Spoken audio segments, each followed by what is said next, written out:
ನಮಸ್ಕಾರ. ಆತ್ಮೀಯ ಶಿಕ್ಷಕ ಬಂಧುಗಳೇ, ವಿದ್ಯಾರ್ಥಿಗಳೇ, ನಮ್ಮ ಈ ಯಶೋಪಥ ಕಳೆದ ಹಲವಾರು ವರ್ಷಗಳಿಂದ 10ನೇ ತರಗತಿಯ ವಿದ್ಯಾರ್ಥಿಗಳಿಗಾಗಿ ಮತ್ತು ಶಿಕ್ಷಕರಿಗಾಗಿ ಈ ರೀತಿಯ ಆನ್ಲೈನ್ ತರಗತಿಗಳನ್ನ ನಾವು ನಿರಂತರ ಮಾಡುತ್ತಾ ಬಂದಿದ್ದೇವೆ. ತಾವೀಗಾಗಲೇ ಗೊತ್ತಿರೋ ಅಂತೆ ನಿನ್ನೆ ಕೂಡ ತರಗತಿಯನ್ನ ನಾವು ಆಯೋಜನೆ ಮಾಡಿದ್ವಿ. ತಾವುಗಳೆಲ್ಲ ಭಾಗವಹಿಸಿದ್ರಿ. ಅದೇ ತೆರನಾಗಿ ಇವತ್ತು ಪದ್ಯಗಳ ಬಗ್ಗೆ ಅವಲೋಕನ ಮಾಡಲಿಕ್ಕೆ ನಮ್ಮೊಂದಿಗೆ ಇರ್ತಕ್ಕಂಥ ಸಂಪನ್ಮೂಲ ವ್ಯಕ್ತಿಗಳು ಅಂತಂದ್ರೆ ಶ್ರೀ ಮಾಲ್ತೇಶ್ ಸರ್ ಒಬ್ಬ ಲೇಖಕರು, ಹಾಗೆ ಉಪಪ್ರಾಂಶುಪಾಲರಾಗಿ ಕೆಲಸ ಮಾಡ್ತಾ ಇದ್ದಾರೆ. ಶಿಕ್ಷಕರ ತರಬೇತಿಯನ್ನು ಕೂಡ ಮಾಡಿದಂಥವ್ರು. ಬಹಳಷ್ಟು ವರ್ಷಗಳ ಕಾಲ CBSE ವಿದ್ಯಾರ್ಥಿಗಳಿಗೆ ಪಾಠ ಪ್ರವಚನಗಳನ್ನ ಮಾಡಿದ ಅನುಭವವನ್ನು ಹೊಂದಿದ್ದಾರೆ. ಸೊ ಅವರು ಇವತ್ತು ನಮ್ಮ 10ನೇ ತರಗತಿ ವಿದ್ಯಾರ್ಥಿಗಳ ಪಾಠವನ್ನ ಪದ್ಯಗಳ ಬೋಧನೆ, ಪದ್ಯಗಳಿಂದ ಯಾವ ರೀತಿ ಪ್ರಶ್ನೆಗಳನ್ನ ಕೇಳ್ತಾರೆ, ಅದಕ್ಕೆ ನಾವು ಹೇಗೆ ತಯಾರಿ ಮಾಡ್ಕೊಳ್ಬೇಕು ಅನ್ನೋದನ್ನ ಇವತ್ತು ನಮ್ಮೊಂದಿಗೆ ಚರ್ಚೆ ಮಾಡ್ತಾ ಇದ್ದಾರೆ. ಸೊ ಎಲ್ಲರ ಪರವಾಗಿ ಇವತ್ತಿನ ಅಧಿವೇಶನದ ಸಂಪನ್ಮೂಲ ವ್ಯಕ್ತಿಗಳಾಗಿರ್ತಕ್ಕಂಥ ಶ್ರೀ ಮಾಲ್ತೇಶ್ ಸರ್ ಅವರಿಗೆ ನಮ್ಮ ಯಶೋಪಥದ ಬಳಗದಿಂದ ದಿವಾಕರ್ ಗಿರೀಶ್ ಸರ್ ಇದ್ದಾರೆ, ಹಾಗೆ ಅವರ ಪರವಾಗಿ ಆತ್ಮೀಯವಾದಂತಹ ಸ್ವಾಗತವನ್ನ ಬಯಸ್ತಾ ಇದ್ದೇನೆ. ಹಾಗೆ ಈ ಕಾರ್ಯಕ್ರಮಕ್ಕೆ ನಮ್ಮ ಯಶೋಬಳಗದ ಇಬ್ಬರು ಕೂಡ ಸಂಪನ್ಮೂಲ ವ್ಯಕ್ತಿಗಳಿದ್ದಾರೆ. ಗಿರೀಶ್ ಪಾಟೀಲ್ ಹಾಗೆ ಡಾಕ್ಟರ್ ದಿವಾಕರ್ ಸರ್ ಕೂಡ ಇದರಲ್ಲಿದ್ದಾರೆ. ಅವ್ರಿಗೂ ಕೂಡ ಸ್ವಾಗತವನ್ನ ಬಯಸ್ತಾ ಇದ್ದೀನಿ. ಹಾಗೆ ಈ ಕಾರ್ಯಕ್ರಮದಲ್ಲಿ ಬೇರೆ ಬೇರೆ ಶಾಲೆಗಳಿಂದ ಶಿಕ್ಷಕರು ಇದ್ದಾರೆ. ಅನುಭವಿ ಶಿಕ್ಷಕರು ಕೂಡ ಈ ಒಂದು ಕಾರ್ಯಕ್ರಮದಲ್ಲಿ ಭಾಗವಹಿಸ್ತಾ ಇದ್ದೀರಿ. ಹಾಗೆ ಮಕ್ಕಳು ಕೂಡ ಭಾಗವಹಿಸಿದ್ರಿ. ಎಲ್ಲರಿಗೂ ನಾನು ಈ ಕಾರ್ಯಕ್ರಮಕ್ಕೆ ಆತ್ಮೀಯವಾದಂತ ಸ್ವಾಗತವನ್ನ ಮಾಡ್ತಾ ಇದ್ದೀನಿ. ಸರ್, ತಾವು ಮುಂದುವರಿಸಬಹುದು ಸರ್. ಸರ್ ನಮಸ್ತೆ. ಎಲ್ಲ ಪ್ರಿಯ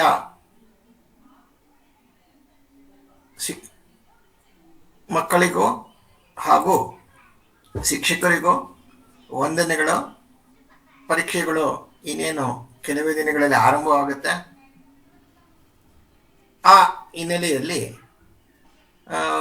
ಎಲ್ಲ ಓದಿರುವಂಥ ಕಾರಣ ಪುನರ್ಮನನಕ್ಕೋಸ್ಕರ ಈ ಒಂದು ಚಿಕ್ಕ ಪ್ರಯತ್ನ.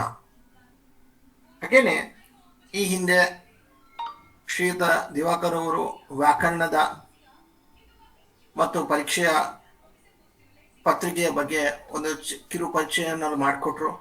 ತದನಂತರ ಗಿರೀಶ್ ಪಾಟೀಲ್ ರವರು ಕೆಲವೊಂದು ವ್ಯಾಕರಣಾಂಶಗಳನ್ನೆಲ್ಲ ಸವಿವರವಾಗಿ ಹೇಳಿದರು. ಹಾಗೆ ಶ್ರೀಯುತ ನಾಗರಾಜ್ ಬಸರಕೋಡ್ ಅವರು ಪಠ್ಯಪೂರಕದ ಅವಲೋಕನವನ್ನು ಮಾಡಿಕೊಟ್ರು. ಇವತ್ತು ನನ್ನ ಸರದಿ ಪದ್ಯಗಳ ಅವಲೋಕನ.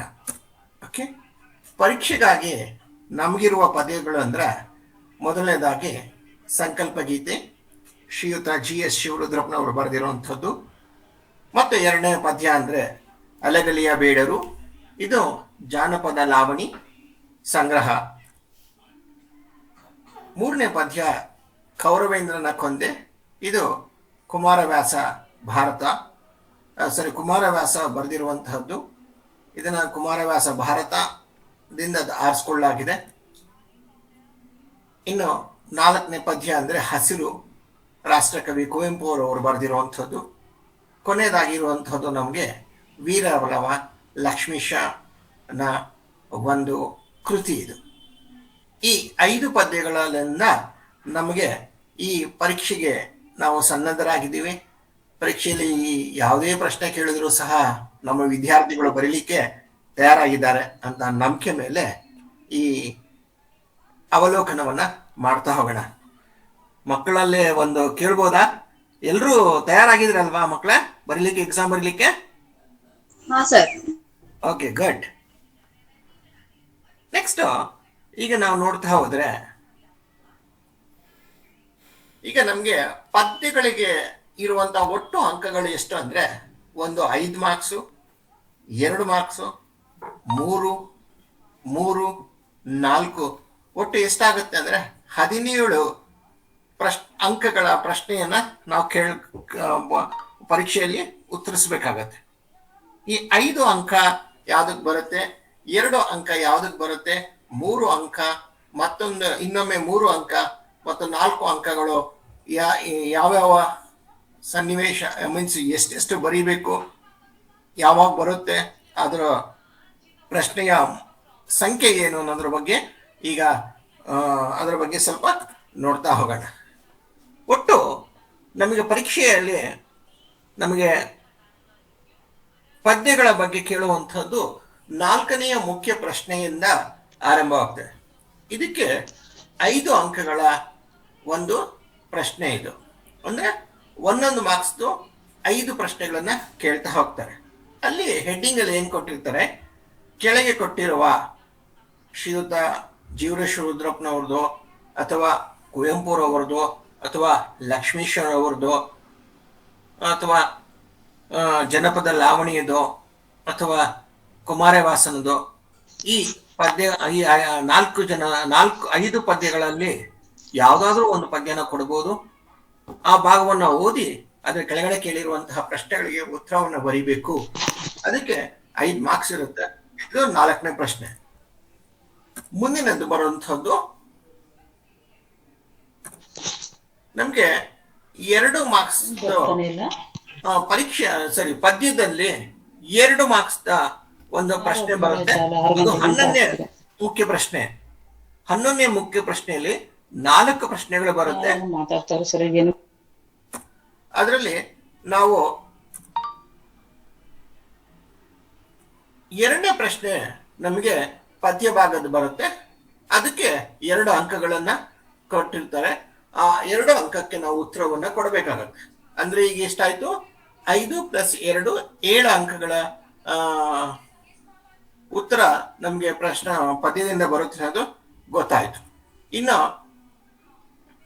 12ನೇ ಪ್ರಶ್ನೆ ಬರುತ್ತೆ. ಅದರಲ್ಲಿ 5-6 ವಾಕ್ಯದಲ್ಲಿ ಉತ್ತರಿಸಿ ಅಂತ ಬರುತ್ತೆ.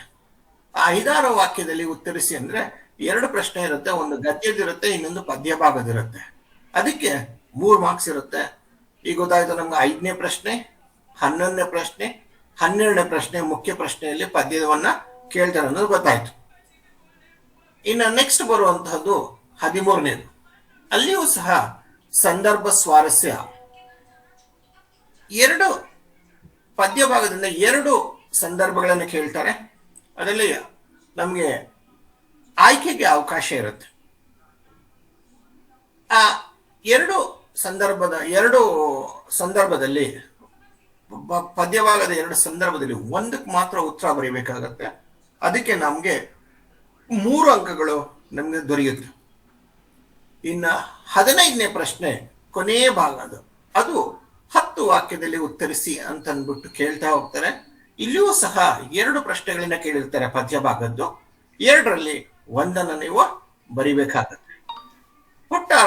ಒಟ್ಟಾರೆಯಾಗಿ ನಮಗೆ ಬರುವಂತಹ ಪ್ರಶ್ನೆಗಳ ಸಂಖ್ಯೆ ಎಷ್ಟಾಗುತ್ತೆ, 1 5ನೇ ಪ್ರಶ್ನೆ, 2ನೇದು 11ನೇ ಪ್ರಶ್ನೆ, 12, 13 ಮತ್ತು 15.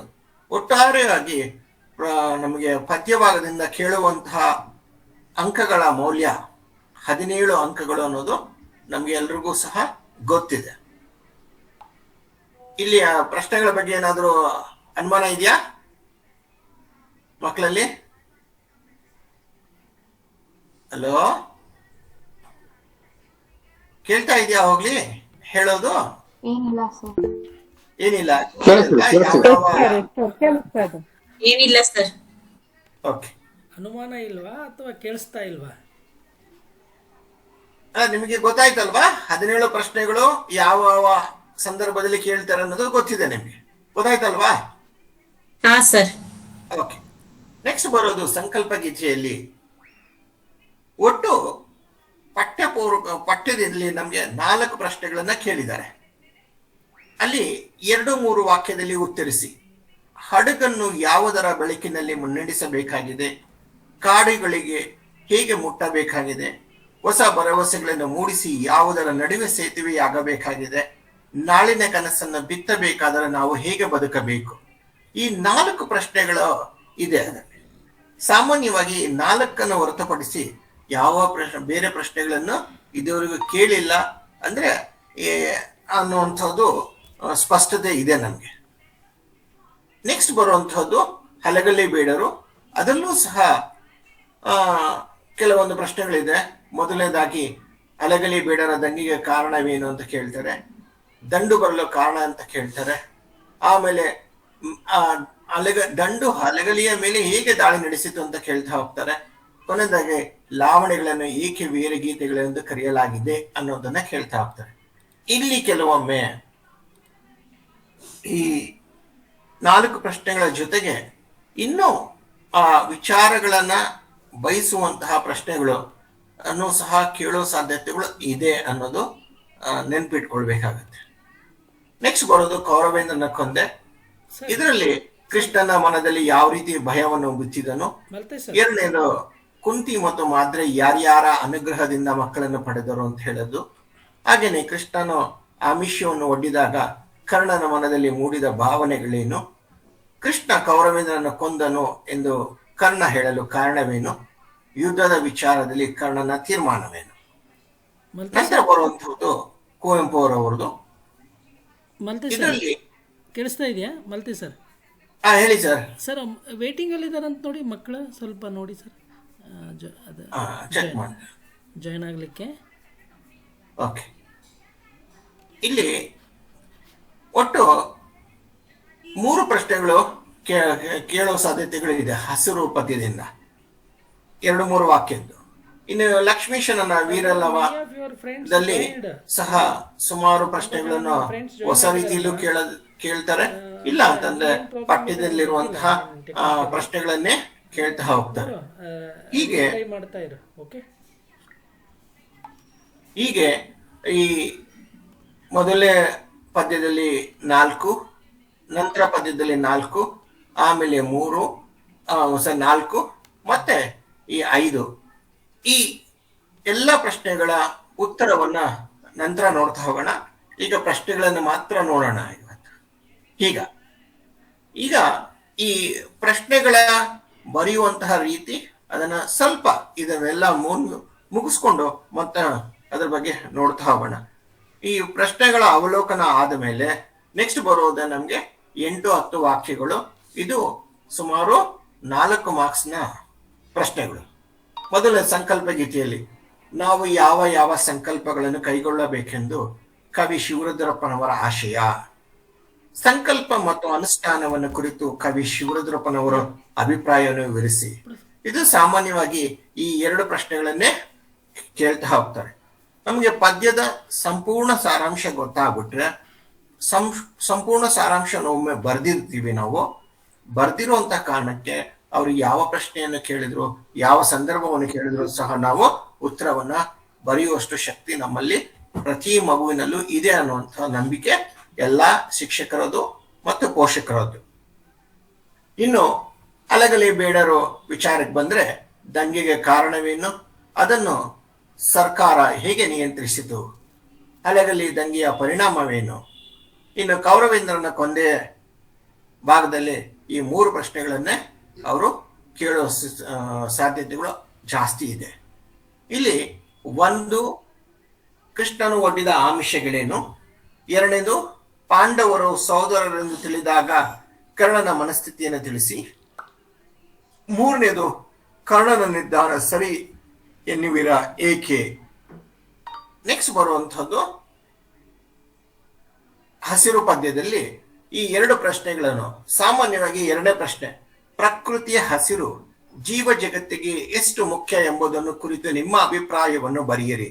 ಈ ಪ್ರಶ್ನೆ ಏನಾಗಿದೆ, ಸರಿಸುಮಾರು ನನ್ಗೆ ಗೊತ್ತಿದ್ದಾಗೆ ಕಳೆದ 2 ವರ್ಷಗಳಲ್ಲಿ ಈ ಪ್ರಶ್ನೆಗಳನ್ನ ಕೇಳಿರೋದು ಜಾಸ್ತಿ. ಕಾರಣ ಏನಂದ್ರೆ, ಇಲ್ಲಿ ಕೇವಲ ಕವಿ ಅಭಿಪ್ರಾಯಕ್ಕಿಂತ ಹೆಚ್ಚಾಗಿ ಮಕ್ಕಳ ಅಭಿಪ್ರಾಯಕ್ಕೂ ಸಹ ಗೌರವ ಇರೋದ್ರಿಂದ ಈ ಪ್ರಶ್ನೆಯನ್ನ ಕೇಳಿರೋದು ಸೂಕ್ತ ಅನಿಸುತ್ತೆ.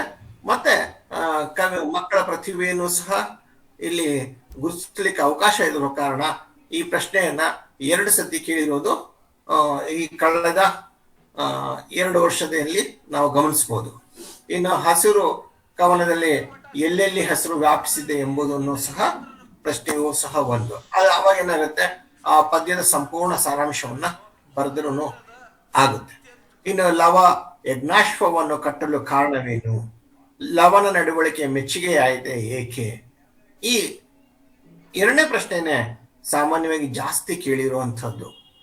ಇನ್ನು ನೆಕ್ಸ್ಟ್ ಬರೋದ ಇನ್ ಸಂದರ್ಭ. ಮೊದಲನೇ ಸಂದರ್ಭ ಸಂಕಲ್ಪ ಗೀತೆಯಲ್ಲಿ ಪ್ರೀತಿಯ ಹಣತೆ ಹಚ್ಚೋಣ, ಮುಂಗಾರಿನ ಮಳೆಯಾಗೋಣ, ಹೊಸ ಭರವಸೆಗಳನ್ನು ಕಟ್ಟೋಣ, ಹೊಸ ಎಚ್ಚರದಲ್ಲಿ ಬದುಕೋಣ. ಇಲ್ಲಿ 3 ಪ್ರಶ್ನೆಗಳ ಈ 3 ಅಂಕಗಳ ಈ ಪ್ರಶ್ನೆಯಲ್ಲಿ ಮೊದಲನೇದಾಗಿ ಆಯ್ಕೆ ಬರೀಬಹುದು, 2ನೇದು ಸಂದರ್ಭ, 3ನೇದು ಸ್ವಾರಸ್ಯ. ಈ 3 ಅಂಶಗಳನ್ನು ನೀವು ಸವಿವರವಾಗಿ ಬರೆದ್ರೆ 3 ಮಾರ್ಕ್ಸ್ ನಿಮಗೆ ಅನುಮಾನ ಇಲ್ಲದೆ ಪಡಿಬಹುದು. ಇನ್ನು ನೆಕ್ಸ್ಟ್ ಬರುವಂಥದ್ದು ಹಲಗಲಿಯ ಬೇಡೆಯರಲ್ಲಿ 4 ಸಂದರ್ಭಗಳನ್ನು ಕೇಳಬಹುದು. ಇನ್ನು ಕೌರವೇಂದ್ರನ ಕೊಂದೆ ಭಾಗದಿಂದ 5 ಸಂದರ್ಭಗಳು ನಮಗೆ ಸಿಕ್ಕಿದೆ. ಟೆಕ್ಸ್ಟ್ ಬುಕ್ ಇಂದ ಕೇಳಿದರೆ ಆ 5 ಪ್ರಶ್ನೆಗಳಿಗೂ ಸರಿ ಉತ್ತರ ಬರೆದ್ರೆ ನಮಗೆ 3 ಮಾರ್ಕ್ಸು ತಪ್ಪದನೆ ಪ್ರತಿ ಶಿಕ್ಷಕರು ಸಹ ಮೀನ್ಸ್ ಮೌಲ್ಯಮಾಪಕರು ನಿಮಗೆ ದಯಪಾಲಿಸ್ತಾರೆ ಅನ್ನುವಂಥದ್ದು ನನ್ನ ಒಂದು ಅಭಿಲಾಷೆ ಮತ್ತು ನಂಬಿಕೆನೂ ಸಹ. ಇನ್ನು ನೆಕ್ಸ್ಟ್ ಬರೋದು ಹಸಿರಲ್ಲಿ 4 ಸಂದರ್ಭ ಇದೆ. ಇನ್ನು ಇದ್ರ ಬಗ್ಗೆ ಇದನ್ನು ಬಿಟ್ಟು ಇನ್ನು ಸಾಮಾನ್ಯವಾಗಿ ಯಾವುದನ್ನು ಸಹ ಅವರು ಕೇಳಲಿಕ್ಕೆ ಹೋಗಲ್ಲ ಅನ್ನುವಂಥದ್ದು ನನ್ನ ನಂಬಿಕೆ. ಓಕೆ,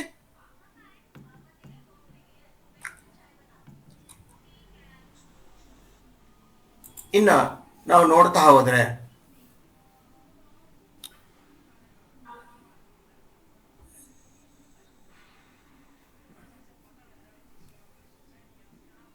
ನೋಡಿ, ಇಲ್ಲಿ ಹಡಗನ್ನು ಯಾವ ಬೆಳಕಿನಲ್ಲಿ ಮುನ್ನಡೆಸಬೇಕಾಗಿದೆ. ಈಗ ನಿಮ್ಗೆ ಗೊತ್ತಿದೆ, ಈ ಪದ್ಯದಲ್ಲಿ ನಮ್ಮ ಜೀವನವೇ ಹಡಗು, ನಮ್ಮ ಸುತ್ತಮುತ್ತಲು ಕವಿದಿರುವ ಕತ್ತಲೆಯನ್ನು ಕಳೆಯಲು ಪ್ರೀತಿ ಎಂಬ ಹಣತೆಯನ್ನು ಹಚ್ಚಬೇಕು. ಸಂಸಾರ ಸಾಗರದ ಬಿರುಗಾಳಿಗೆ ಸಿಲುಕಿ ಹೊಯ್ದಾಡುತ್ತಿರುವ ಬದುಕೆಂಬ ಹಡಗನ್ನು ಜ್ಞಾನ ದೀಪದ ಬೆಳಕಿನ ಮೂಲಕ ಎಚ್ಚರಿಕೆಯಿಂದ ಮುನ್ನಡೆಸಬೇಕಾಗಿದೆ. ಕೆಲವೊಂದು ಶಿಕ್ಷಕರು 1-2-3 ಪದಗಳ ಬೇರೆ ಬರ್ಸಿರ್ಬೋದು, ಅಥವಾ ಇದಕ್ಕಿಂತಲೂ ಸಹ ಇನ್ನೂ ಉತ್ತಮವಾಗಿ ಅವರು ಬರ್ಸಿರ್ತಾರೆ. ಅವರು ನಿಮ್ಮ ಶಾಲಾ ಶಿಕ್ಷಕರು ಏನೇನು ಹೇಳಿದರೋ ಅದನ್ನ ನೀವು ಗೌರವಿಸ್ಬೇಕು ಅನ್ನೋಂಥದ್ದು ನನ್ನ ಒಂದು ಆಸೆ. ಕಾರಣ ಏನಂದ್ರೆ, ಇದು ನನ್ನ ರೀತಿಯಲ್ಲಿ ನಾನು ಬರೆದಿರ್ತೀನಿ, ಆಯ್ತಾ. ಇದನ್ನೇ ಬರೀಬೇಕು ಅನ್ನೋದಲ್ಲ. ಇಷ್ಟು ಅಂಶಗಳು ಕೇಳಿರುವ ಪ್ರಶ್ನೆಗೆ ಹತ್ತಿರವಾಗಿರುತ್ತೆ. ಮತ್ತೆ ನಿಮ್ಮ ಶಿಕ್ಷಕರು ಸಹ ಕೆಲವೊಂದು ಚಿಕ್ಕ ಪುಟ್ಟ ಬದಲಾವಣೆಯೊಂದಿಗೆ ಅಥವಾ ಇನ್ನೂ ಹೊಸ ವಿಚಾರದೊಂದಿಗೆ ಅವರು ಬರ್ಸಿರ್ಬೋದು. ಇದು ಸಾಮಾನ್ಯವಾಗಿ 2-3 ವಾಕ್ಯಕ್ಕೆ ಕೇಳಿದ್ರೆ ಇಷ್ಟು ಇದನ್ನ ಬರೆದ್ರೆ ಸಾಕು ಅನ್ನುವಂಥದ್ದು ನನ್ನ ಒಂದು ಅನಿಸಿಕೆ. ಇದೇ ರೀತಿ ಇದೆಯಾ ನಿಮ್ಮ ಟೀಚರ್ಸ್ ಬರ್ಸಿರೋದು? ಹಲೋ, ಮಾತಾಡ್ತಾ ಇಲ್ವಾ ಯಾರು? ಕೇಳಿಸ್ತಾ ಇಲ್ವಾ? ಸರ್ ನಿಯರ್ ಇದೆ ಹೇಳಿ. ಆಲ್ಮೋಸ್ಟ್ ಎಲ್ಲ ಹಾಗೆ ಇರುತ್ತಲ್ಲ, ಯಾಕಂದ್ರೆ ನಾನು ಓದಿರೋದು ಪದ್ಯನೇ ಶ್ರೀಯುತ ಶಿವರುದ್ರಪ್ಪನವರ ಸಂಕಲ್ಪ ಗೀತೆನೆ. ನಮ್ಮ ಬೇರೆ ಟೀಚರು ಸಹ ಅದೇ ಪದ್ಯನ ಓದಿರ್ತಾರೆ, ಅದೇ ರೀತಿಯಲ್ಲಿ ಅದನ್ನ ಅವರು ಉತ್ತರಿಸಿರ್ತಾರೆ. ಓಕೆ, ಯಾರು ಬರ್ಸಿದ್ರು ಸಹ ಉತ್ತರ ಅದೇ ಇರುತ್ತೆ, ಅದ್ರ ಸ್ವಲ್ಪ ಬದಲಾವಣೆ ಇರಬಹುದು. ಓಕೆ, ಇನ್ನು ಕಾಡುಗಳಿಗೆ ಹೇಗೆ ಮುಟ್ಟಬೇಕಾಗಿದೆ.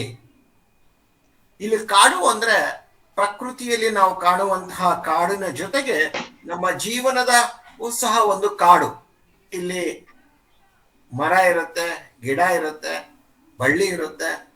ಹಾಗೇನೆ ಹೇಗೆ ಕಾಡಿನಲ್ಲಿ ಕ್ರೂರ ಪ್ರಾಣಿಗಳು ಇರುತ್ತೋ ಹಾಗೆ ನಮ್ಮ ಜೀವನದಲ್ಲಿಯೂ ಕಷ್ಟವೆಂಬ ಕ್ರೂರ ಪ್ರಾಣಿಯೂ ಸಹ ಬಂದಿರುತ್ತೆ. ಅದನ್ನ ಇಲ್ಲಿ ಸಾಂಕೇತಿಕವಾಗಿ ಕಾಡು ಮತ್ತೆ ಬದುಕು ಎರಡೂ ಒಂದೇ ಅನ್ನೋ ರೀತಿಯಲ್ಲಿ ನಾನು ಅನ್ವಯಿಸ್ಕೊಂಡಿದ್ದೀನಿ. ಅದೆಲ್ಲ ನಿಮ್ಮ ಟೀಚರ್ಸ್ ಹೇಗೆ ಬರ್ಸಿರಬಹುದು ನೋಡಿದ್ದೀವಿ. ಕಾಡು ನಮ್ಮ ಜೀವನದ ಸುಖ ದುಃಖಗಳನ್ನು ಪ್ರತಿನಿಧಿಸುತ್ತದೆ. ನಾವು ಬರಡಾಗಿರುವ ಕಾಡುಗಳಿಗೆ ವಸಂತ ಮಾಸದಲ್ಲಿ ಚಿಗುರುವ ರೀತಿಯಲ್ಲಿ ಹಸಿರು ಆಗಿ ಮುಟ್ಟಬೇಕಾಗಿದೆ. ನಾವು ಕಾಡಿಗೆ ಎಲ್ಲರ ಜೀವನಕ್ಕೆ ನವ ಚೈತನ್ಯವಾಗಬೇಕು.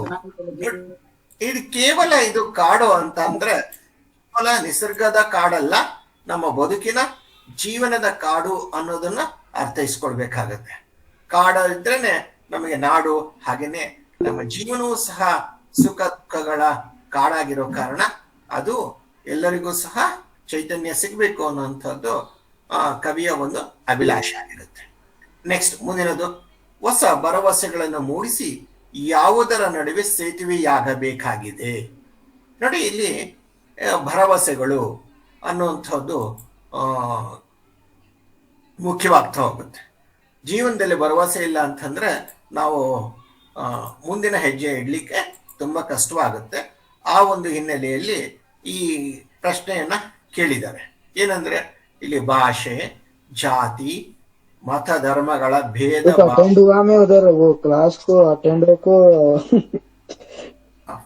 ಮ್ಯೂಟ್ ಇರಿ. ಮನುಷ್ಯರ ನಡುವೆ ಅಡ್ಡಗೋಡೆಗಳು ನಿರ್ಮಾಣವಾಗಿವೆ. ಇದನ್ನು ನಾವು ಮನುಷ್ಯರ ನಡುವಿನ ಅಡ್ಡಗೋಡೆಗಳನ್ನು ಸ್ನೇಹ, ಪ್ರೀತಿ, ನಂಬಿಕೆಯ ಮೂಲಕ ಕೆಡವಬೇಕು. ಬದುಕಿನಲ್ಲಿ ಹೊಸ ಭರವಸೆಯನ್ನು ಮೂಡಿಸಿ ಮನುಷ್ಯರ ನಡುವೆ ಸೇತುವೆಯಾಗಬೇಕು. ನೋಡಿ, ಈ ಒಂದು ಪ್ರಶ್ನೆಗೆ ಈ ಈ ಪದಗಳು ಸೂಕ್ತವಾದಂತಹ ಉತ್ತರ ಪದ ಆಗಿರುತ್ತೆ. ಅದಕ್ಕೋಸ್ಕರನೇ ಈ ಸ್ನೇಹ, ಪ್ರೀತಿ, ನಂಬಿಕೆ ಅನ್ನೋದರ ಬಗ್ಗೆ ಹೆಚ್ಚು ಒತ್ತನ್ನು ಕೊಡಬೇಕಾಗುತ್ತೆ. ಈ ಪದಗಳು ನಿಮ್ಮ ಉತ್ತರದಲ್ಲಿ ಇದ್ರೆ ಅದಕ್ಕೆ ಒಂದು ಮೂಲ್ಯ ಜಾಸ್ತಿ ಆಗುತ್ತೆ ಅನ್ನೋದು ನಿಮ್ಗೆ ನೆನಪಿದ್ರೆ ಸಾಕು. ನೆಕ್ಸ್ಟ್, ನಾಳಿನ ಬದುಕನ್ನು ಬಿತ್ತಬೇಕಾದರೆ ಹೇಗೆ ಬದುಕಬೇಕು? ನಾಳೆ ಅನ್ನುವಂಥದ್ದು ಭವಿಷ್ಯ. ನಾವು ನಾಳೆ ಇವತ್ತು ಬದುಕಿರೋದೇ ನಾವು ನಾಳೆ ಇರ್ತೀವಿ ಅನ್ನುವಂತಹ ನಂಬಿಕೆ ಮೇಲೆ. ಈ ಉತ್ತರಕ್ಕೆ ಈ ಪದಗಳು ಹೆಚ್ಚು ಹತ್ತಿರವಾಗುತ್ತೆ ಮತ್ತು ಬೇಕಾಗುತ್ತೆ. ಏನಂದ್ರೆ, ಆನಂದ, ಧೈರ್ಯ ನೀಡುವ ಕನಸು ಎಲ್ಲರಿಗೂ ಸಾಮಾನ್ಯವಾಗಿ ಬರುವ, ಎಲ್ಲ ಮತ ಧರ್ಮಗಳ ದಾರಿ ತೋರಿಸುವ ದೀಪಗಳಾಗಿರುವುದರಿಂದ ಎಲ್ಲ ಮತವನ್ನು ಗೌರವಿಸಬೇಕು. ಎಚ್ಚರಿಕೆಯಲ್ಲಿ ಭಯ, ಸಂಶಯಗಳಿಂದ ಮಸುಕಾಗಿರುವ ಎಲ್ಲರ ಮನದಲ್ಲಿ ಭವಿಷ್ಯದ ಕನಸನ್ನು ಬಿತ್ತುತ್ತಾ ನಾವು ಬದುಕಬೇಕು. ನೋಡಿ, ಇಲ್ಲಿ ನಾವು ಹೇಗೆ ಬದುಕಬೇಕಂದ್ರೆ ಏನಂದ್ರೆ, ಮೊದಲನೇದಾಗಿ ಧೈರ್ಯ ನೀಡುವ ಕನಸು, ಹಾಗೇನೆ ಭಯ, ಸಂಶಯಗಳನ್ನ ಮನಸ್ಸಿನಿಂದ ದೂರ ಮಾಡಬೇಕು ಅನ್ನುವಂಥದ್ದು ಈ ಪದಗಳು ಪ್ರಶ್ನೆಗೆ ಉತ್ತರಕ್ಕೆ ಹೆಚ್ಚು ಬಯಸುವಂತಹ ಪದಗಳಾಗಿರುತ್ತೆ. ಅದಕ್ಕೋಸ್ಕರ ಈ ಪದಗಳ ಈ ಒಂದು ವಿಚಾರವನ್ನು ನಾವು ತಿಳ್ಕೊಳ್ಬೇಕಾಗುತ್ತೆ ಮತ್ತು ಈ ಅಂಶಗಳ ನಮ್ಮ ಉತ್ತರದಲ್ಲಿ ಇರಬೇಕಾಗತ್ತೆ. ಓಕೆ, ಈ 2-3 ವಾಕ್ಯದಲ್ಲಿ ಏನಾದರೂ ಪ್ರಶ್ನೆಗಳಿದೆಯಾ ಮಕ್ಕಳಲ್ಲಿ? ಅಂದ್ರೆ ಎಲ್ರೂ ತಯಾರಾಗಿದ್ದಾರೆ ಬರೀಲಿಕ್ಕೆ ಅಲ್ವಾ? ಹಲೋ, ಹಾ ಸರ್. ಎಲ್ರೂ ತಯಾರಾಗಿದ್ದೀರಲ್ಲ? ಹಾ ಸರ್. ಅಂದ್ರೆ ನಾವು ಈಗ ನಿಮ್ಗೆ ರಿವಿಷನ್ ಮಾಡೋದು ಬೇಕು ಅನ್ಸುತ್ತೋ ಬೇಡ ಅನ್ಸುತ್ತೋ? ಬೇಕು ಸರ್. ಬೇಕು ಸರ್. ಓಕೆ, ನೆಕ್ಸ್ಟ್ ಬರುವಂತಹದ್ದು ಇನ್ನ 10 ವಾಕ್ಯದ ಆಮೇಲೆ ಬರೋಣ. ಈಗ 2-3 ವಾಕ್ಯದನ್ನ ಆರ್ಡರ್ ಪ್ರಕಾರನೇ ನೋಡ್ತಾ ಹೋಗೋಣ. ಇಲ್ಲಿ ನಮಗೆ ಗೊತ್ತಾಗೋದು ಅಲಗಲಿಯ ಬೇಡವರಲ್ಲಿ ಮುಖ್ಯವಾಗಿ ಕಾಣುವಂಥದ್ದು ದಂಗೆ ಏಳಲು ಕಾರಣ. ದಂಗೆ ಏಳಲು ಕಾರಣ ಅಂತಂದ್ರೆ ಈ ನಿಶಸ್ತ್ರೀಕರಣದ ಶಾಸನ ಜಾರಿಗೆ ತಂದರು. ಇದು ಮುಖ್ಯವಾದಂತಹ ಕೀ ಆನ್ಸರ್, ಉತ್ತರದ ಪದ.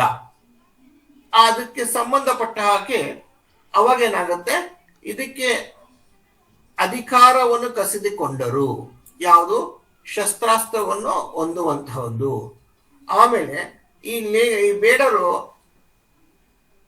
ಅವರಿಗೆ ಅವ್ರ ಪ್ರಕಾರ ಅದು ಆಯುಧ ಇಟ್ಕೊಳ್ಳುವಂಥದ್ದು ಅವರ ಹಕ್ಕು. ಅಕಸ್ಮಾತ್ ಅವರು ಆ ಹಕ್ಕನ್ನ ಕಳ್ಕೊಂಡ್ರು ಅಂದ್ರೆ ಅವರು ಸಾತ್ತು ಹಾಗೆ ಅನ್ನುವಂಥದ್ದು. ಇಷ್ಟು ಉತ್ತರ ಪದಗಳು ಈ ಒಂದು ಪ್ರಶ್ನೆಯನ್ನ ಬಯಸುತ್ತೆ. ನೆಕ್ಸ್ಟ್ ಮುಂದಿನದು, ಹಲಗಲಿಗೆ ದಂಡು ಬರಲು ಕಾರಣವೇನು? ಮೊದಲನೇದಾಗಿ ಕಾರ್ಕುನನ್ಗೆ ಕಪಾಳ ಮೋಕ್ಷ ಮಾಡ್ತಾರೆ. ಎರಡನೇದು, ಸೈನ್ಯದ ಮೇಲೆ ಗುಂಡು ಹಾರಿಸ್ತಾರೆ. ಈ ಎರಡು ಕಾರಣಕ್ಕೋಸ್ಕರ ಸಾಯವ ಹೆದರ್ಕೊಂಡ್ಬಿಟ್ಟು ದಂಡನ್ನ ಕರೆಸ್ಕೊಂಡ ಅನ್ನುವಂಥದ್ದು ನಮಗೆ ಕಾರಣ ಕೊಡಬೇಕಾಗತ್ತೆ. ಈ ಎರಡು ಕಾರಣದಿಂದನೇ ಸೈನ್ಯದ ಬಂತು ಅನ್ನೋದು ಉತ್ತರವನ್ನ ಬಯಸುವಂಥದ್ದು. ನೆಕ್ಸ್ಟ್ ಬರುವಂಥದ್ದು, ದಂಡು ಹಲಗಲಿಯ ಮೇಲೆ ಹೇಗೆ ದಾಳಿ ನಡೆಸಿತು? ನೋಡಿ, ಮೊದಲನೇದಾಗಿ ಏನಂತದ, ಜನರನ್ನು ಕಡಿದು ಚೆಲ್ಲಿತು, ಬೆನ್ನು ಹತ್ತಿ ತಪ್ಪಿಸಿಕೊಳ್ಳಲು ಅವಕಾಶ ಕೊಡಲಿಲ್ಲ, ಆಮೇಲೆ ದಯ ತೋರ್ಲಿಲ್ಲ. ಯಾರ ಮೇಲೆ? ಮಕ್ಕಳ ಮೇಲೆ, ಹೆಂಗಸರ ಮೇಲೆ, ಮುದುಕರ ಮೇಲೆ ದಯ ತರಲಿಲ್ಲ. ಅಷ್ಟೇ ಅಲ್ಲ, ಪ್ರತಿ ಮನೆಯ ಕೊಡಲಿ ಕೂಡ ಉಪ್ಪು, ಜೀರಿಗೆ, ಮಂಗಳಸೂತ್ರ ಈ ಯಾವುದನ್ನು ಬಿಡದೆ ಲೂಟಿ ಮಾಡಿ ಕೊನೆಗೆ ಊರಿಗೆ ಬೆಂಕಿ ಹಚ್ಚಿದ್ರು. ಇಷ್ಟು ಉತ್ತರದ ಬಯಸುವಂತಹ ವಿಚಾರ. ಈ ಪ್ರಶ್ನೆಗೆ ಇಷ್ಟು ವಿಚಾರಗಳು ಇದ್ರನೆ ಆ ಪ್ರಶ್ನೆಗೆ ಸರಿ ಉತ್ತರ ಆಗುತ್ತೆ. ಇನ್ನು ನೆಕ್ಸ್ಟ್ ಬರುವಂಥದ್ದು, ಲಾವಣಿಯನ್ನು ಏಕೆ ವೀರಗೀತೆ ಅಂತಾರೆ? ಏಕೆಂದ್ರೆ ಲಾವಣಿ ಅನ್ನುವಂಥದ್ದೇ ವೀರತನ ಮತ್ತು ಸಾಹಸವನ್ನು ವರ್ಣಿಸುವಂಥದ್ದು. ಆ ಸಾಹಸ ಮತ್ತು ವೀರತನ ಯಾವುದಕ್ಕೋಸ್ಕರ ಅಂತಂದ್ರೆ, ದೇಶಕ್ಕಾಗಿ, ನಾಡು ನುಡಿ ಸಂಸ್ಕೃತಿಗಾಗಿ ಹೋರಾಡದವರ ಕತೆ. ಈ ವಿಚಾರವನ್ನು ಹೇಳೋದ್ರಿಂದ ಇದನ್ನು ನಾವು ವೀರಗೀತೆ ಅಂತ ಅಂದ್ಬಿಟ್ಟು ಕರೆದಿದ್ದೀವಿ ಅನ್ನೋದು ಸರಿಯಾದಂತಹ ವಿಚಾರವಾಗುತ್ತೆ. ಈ ಪ್ರಶ್ನೆಗೆ ಇಷ್ಟು ವಿಚಾರಗಳು ಇರಲೇಬೇಕು. ಅವಾಗ ಏನಾಗುತ್ತೆ, ಅದಕ್ಕೆ ಸೂಕ್ತತೆ ಬರ್ತಾ ಹೋಗುತ್ತೆ. ಇಲ್ಲ ಅಂತಂದ್ರೆ ಇದರಲ್ಲಿ ಕೆಲವೊಂದು ಅಂಶಗಳನ್ನ ಬಿಟ್ರೆ ಅದಕ್ಕೆ ಸರಿ ಆಗೋಲ್ಲ. ಇನ್ನು ಮುಂದಿನದು ನೋಡಿದ್ರೆ, ಇನ್ನು ಕೌರವೇಂದ್ರನ ಕೊಂದೆ. ಇಲ್ಲಿ ಮೊದಲನೇ ಪ್ರಶ್ನೆ ಅಂತಂದ್ರೆ, ಯಾವ ರೀತಿ ಭಯವನ್ನು ಬಿತ್ತಿದನು? ಮೊದಲನೇ ಭಯ ಏನಕ್ಕೆ ಅಂದ್ರೆ, ಅತಿಯಾದಂತಹ ವಿಶ್ವಾಸ ಪ್ರೀತಿಯನ್ನ ತೋರಿಸಿ ಹತ್ತಿಸ್ಕೊಳ್ತಾನೆ. ಎರಡನೇದೇನಂದ್ರೆ, ಮೈ ತಾಕುವಂತೆ ಕೂತ್ಕೊಳ್ತಾನೆ. ಇದು ಎರಡನೇ ಭಯ. ಯಾಕೆಂದ್ರೆ ಕರ್ಣ ಹೀನ ಕುಲದವನು, ಕೃಷ್ಣ ಉತ್ತಮ ಕುಲದವನು. ಅಷ್ಟೇ ಅಲ್ಲ, ಯಾದವ ವಂಶದ ಶ್ರೇಷ್ಠ ವ್ಯಕ್ತಿ. ಮತ್ತೆ ಅವನನ್ನು ಎಲ್ಲರೂ ಸಹ ಪೂಜಿಸ್ತಾ ಹೋಗ್ತಾರೆ. ಅಷ್ಟೇ, ಅದ್ರ ಜೊತೆಗೆ ಏನಾಗ್ತಾನೆ, ಇನ್ನೊಂದು ಮಾತು ಹೇಳ್ತಾನೆ ಕೃಷ್ಣ, ನೀನು ಈ ರಾಜ್ಯಕ್ಕೆ ರಾಜನಾಗುವನು ಅನ್ನೋಂಥ ಮಾತನ್ನ ಹೇಳ್ಬಿಡ್ತಾನೆ. ಇದೇ ಕೃಷ್ಣನ ಮುಂದೆ ಕರ್ಣನಿಗೆ ಅಪಮಾನವಾದಾಗ ಅವತ್ತೇನು ಮಾತಾಡಿರ್ಲಿಲ್ಲ. ಇವತ್ತು ಇದ್ದಕ್ಕಿದ್ದಾಗೆ ಬಂದು ಈ ರೀತಿ ವರ್ತನೆಯನ್ನು ತೋರಿಸಿದಾಗ ಎಂಥವ್ರಿಗೂ ಸಹ ಭಯ ಹುಟ್ಟುತ್ತೆ. ಆಮೇಲೆ ಏನ್ ಹೇಳ್ತಾನೆ, ನಮಗೂ ನಿನ್ಗೂ ಭೇದ ಇಲ್ಲ ಅನ್ನುವಂತಹ ಹೇಳೋದ್ರ ಮೂಲಕ ಅವನಲ್ಲಿ ಭಯವನ್ನ ಹುಟ್ಟು ಹಾಕ್ತಾನೆ. ನೋಡಿ, ಇದ್ದಕ್ಕಿದ್ದಾಗೆ ಯಾರಾದ್ರೂ ಬಂದು ಇಲ್ದಿರುವಂತಹ ಅನೇಕ ವಿಚಾರಗಳು ನಮ್ಮ ಬಗ್ಗೆ ಹೊಗಳಿಕೆಯನ್ನು ಹೇಳಿದಾಗ ನಮಗೆ ಖುಷಿ ಬರೋದಿಲ್ಲ. ಮೊದಲು ಅನುಮಾನ ಆಗುತ್ತೆ, ಭಯ ಆಗುತ್ತೆ. ಕಾರಣ ನಾನು ಏನು ಅಂತ ನನಗೆ ಗೊತ್ತಿರುತ್ತೆ. ನನಗೆ ಗೊತ್ತಿಲ್ದಿರುವಂತಹ, ನನಗೆ ಶಕ್ತಿ ಇಲ್ದಿರೋದನ್ನ, ನನಗೆ ನನ್ನ ಹತ್ರಕ್ಕೆ ಸುಳಿದೇ ಇರುವಂತಹ ಅನೇಕ ವಿಚಾರಗಳು ನಿನ್ ಬಳಿ ಇದೆ, ನಿನಗೆ ಅವಕಾಶ ಇದೆ ಅಂತ ಹೇಳಿದಾಗ ಸಂತೋಷಕ್ಕಿಂತ ಹೆಚ್ಚಾಗಿ ಭಯನೇ ಜಾಸ್ತಿ ಆಗುತ್ತೆ. ಯಾಕಂದ್ರೆ ನಮ್ಮ ಜೀವನ ಒಂದ್ ರೀತಿಯಲ್ಲಿ ನಡೀತಾ ಇರುತ್ತೆ. ಈಗ ಹೊಸ ಜೀವನಕ್ಕೆ ನಿನ್ಗೆ ಅವಕಾಶ ಇದೆ ಅಂತ ಹೇಳಿದಾಗ ಅದನ್ನ ನನಗೆ ನಡೆಸ್ಲಿಕ್ಕೆ ಆಗುತ್ತೋ ಇಲ್ಲೋ, ನನ್ನ ವರ್ತನೆಗಳು ಅದಕ್ಕೆ ಹೊಂದ್ಕೊಳ್ಳುತ್ತೋ ಇಲ್ಲೋ ಅನ್ನುವಂತಹ ಕಾರಣಕ್ಕೋಸ್ಕರ ಮನುಷ್ಯನಿಗೆ ಭಯ ಹುಟ್ಟುತ್ತೆ. ಅದೇ ರೀತಿಯೂ ಸಹ ಕರ್ಣನ ಮನಸ್ಸಿನಲ್ಲೂ ಈ ರೀತಿ ಭಯವನ್ನ ನಾವು ಕಾಣ್ತಾ ಹೋಗ್ತೀವಿ. ನೆಕ್ಸ್ಟ್ ಮುಂದಿನದು, ಯಾರ್ಯಾರ ಅನುಗ್ರಹದಲ್ಲಿ ಮಕ್ಕಳನ್ನು ಪಡೆದರು? ನಿಮಗೆ ಗೊತ್ತಿದೆ ಸೂರ್ಯದೇವ, ಹಾಗೇನೆ ಯಮಧರ್ಮರಾಯಣ, ಅದರ ನಂತರ ವಾಯುದೇವ, ಅದರ ನಂತರ ಇಂದ್ರ, ಅದಾದ್ಮೇಲೆ ಅಶ್ವಿನಿ ದೇವತೆಗಳು. ಈ 5 ಜನರ ಒಂದು ಸಹಾಯದಿಂದ 6 ಜನ ಮಕ್ಕಳಿಗೆ ಕುಂತಿ ಮತ್ತು ಮಾದ್ರಿಯರು ಜನ್ಮವನ್ನು ನೀಡಿದ್ರು ಅನ್ನುವಂಥದ್ದು ನಿಮಗೆ ಗೊತ್ತಿದೆ. ನೆಕ್ಸ್ಟ್ ಬರುವಂಥದ್ದು, ಅವನು ಆಮಿಷವನ್ನು ಹೊಡೆದಾಗ ಅವನ ಮನದಲ್ಲಿ ಯಾವ ಭಾವನೆಯನ್ನ, ಹಲೋ ಒಂದು ನಿಮಿಷ ಸರ್. ಹೇಳಿ ಸರ್, ಮೊದ್ಲೇ ಹೇಳಿದ್ರಲ್ಲ ಸರ್. ಹೇಳಪ್ಪ.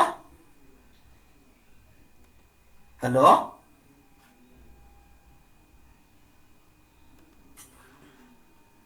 ಮಾತಾಡಿ. ಯಾರು ಪ್ರಶ್ನೆ ಕೇಳ್ತಾ ಇದ್ರಾ? ಕೇಳಿ. ಮಾತಾಡಿ. ಹಲೋ, ಹಾ, ಇರ್ಲಿ ಬಿಡಿ ಸರ್. ಏನೋ ಪ್ರಶ್ನೆ ಕೇಳಿದ್ರಲ್ಲ, ಹೇಳಿ. ಏನಂತ ಚಾಟ್ ಬಾಕ್ಸ್ ಅಲ್ಲಿ ಏನು ಹಾಕಿದ್ದಾರೆ? ಇಲ್ಲ, ಅದು ಬೇರೆ, ಅದು ಬೇರೆ. ಅದು ಕೇಳ್ತಾ ಇದ್ದವ್ರು ಬೇರೆ ಅನ್ಸುತ್ತೆ ಸರ್. ಇರ್ಲಿ, ಮುಂದೆ ಹೋಗಿ ಸರ್. ಯಾಕೋ ಸೈಲೆಂಟ್ ಆದ್ರೆ ಅನ್ಸುತ್ತೆ, ಬಿಡಿ.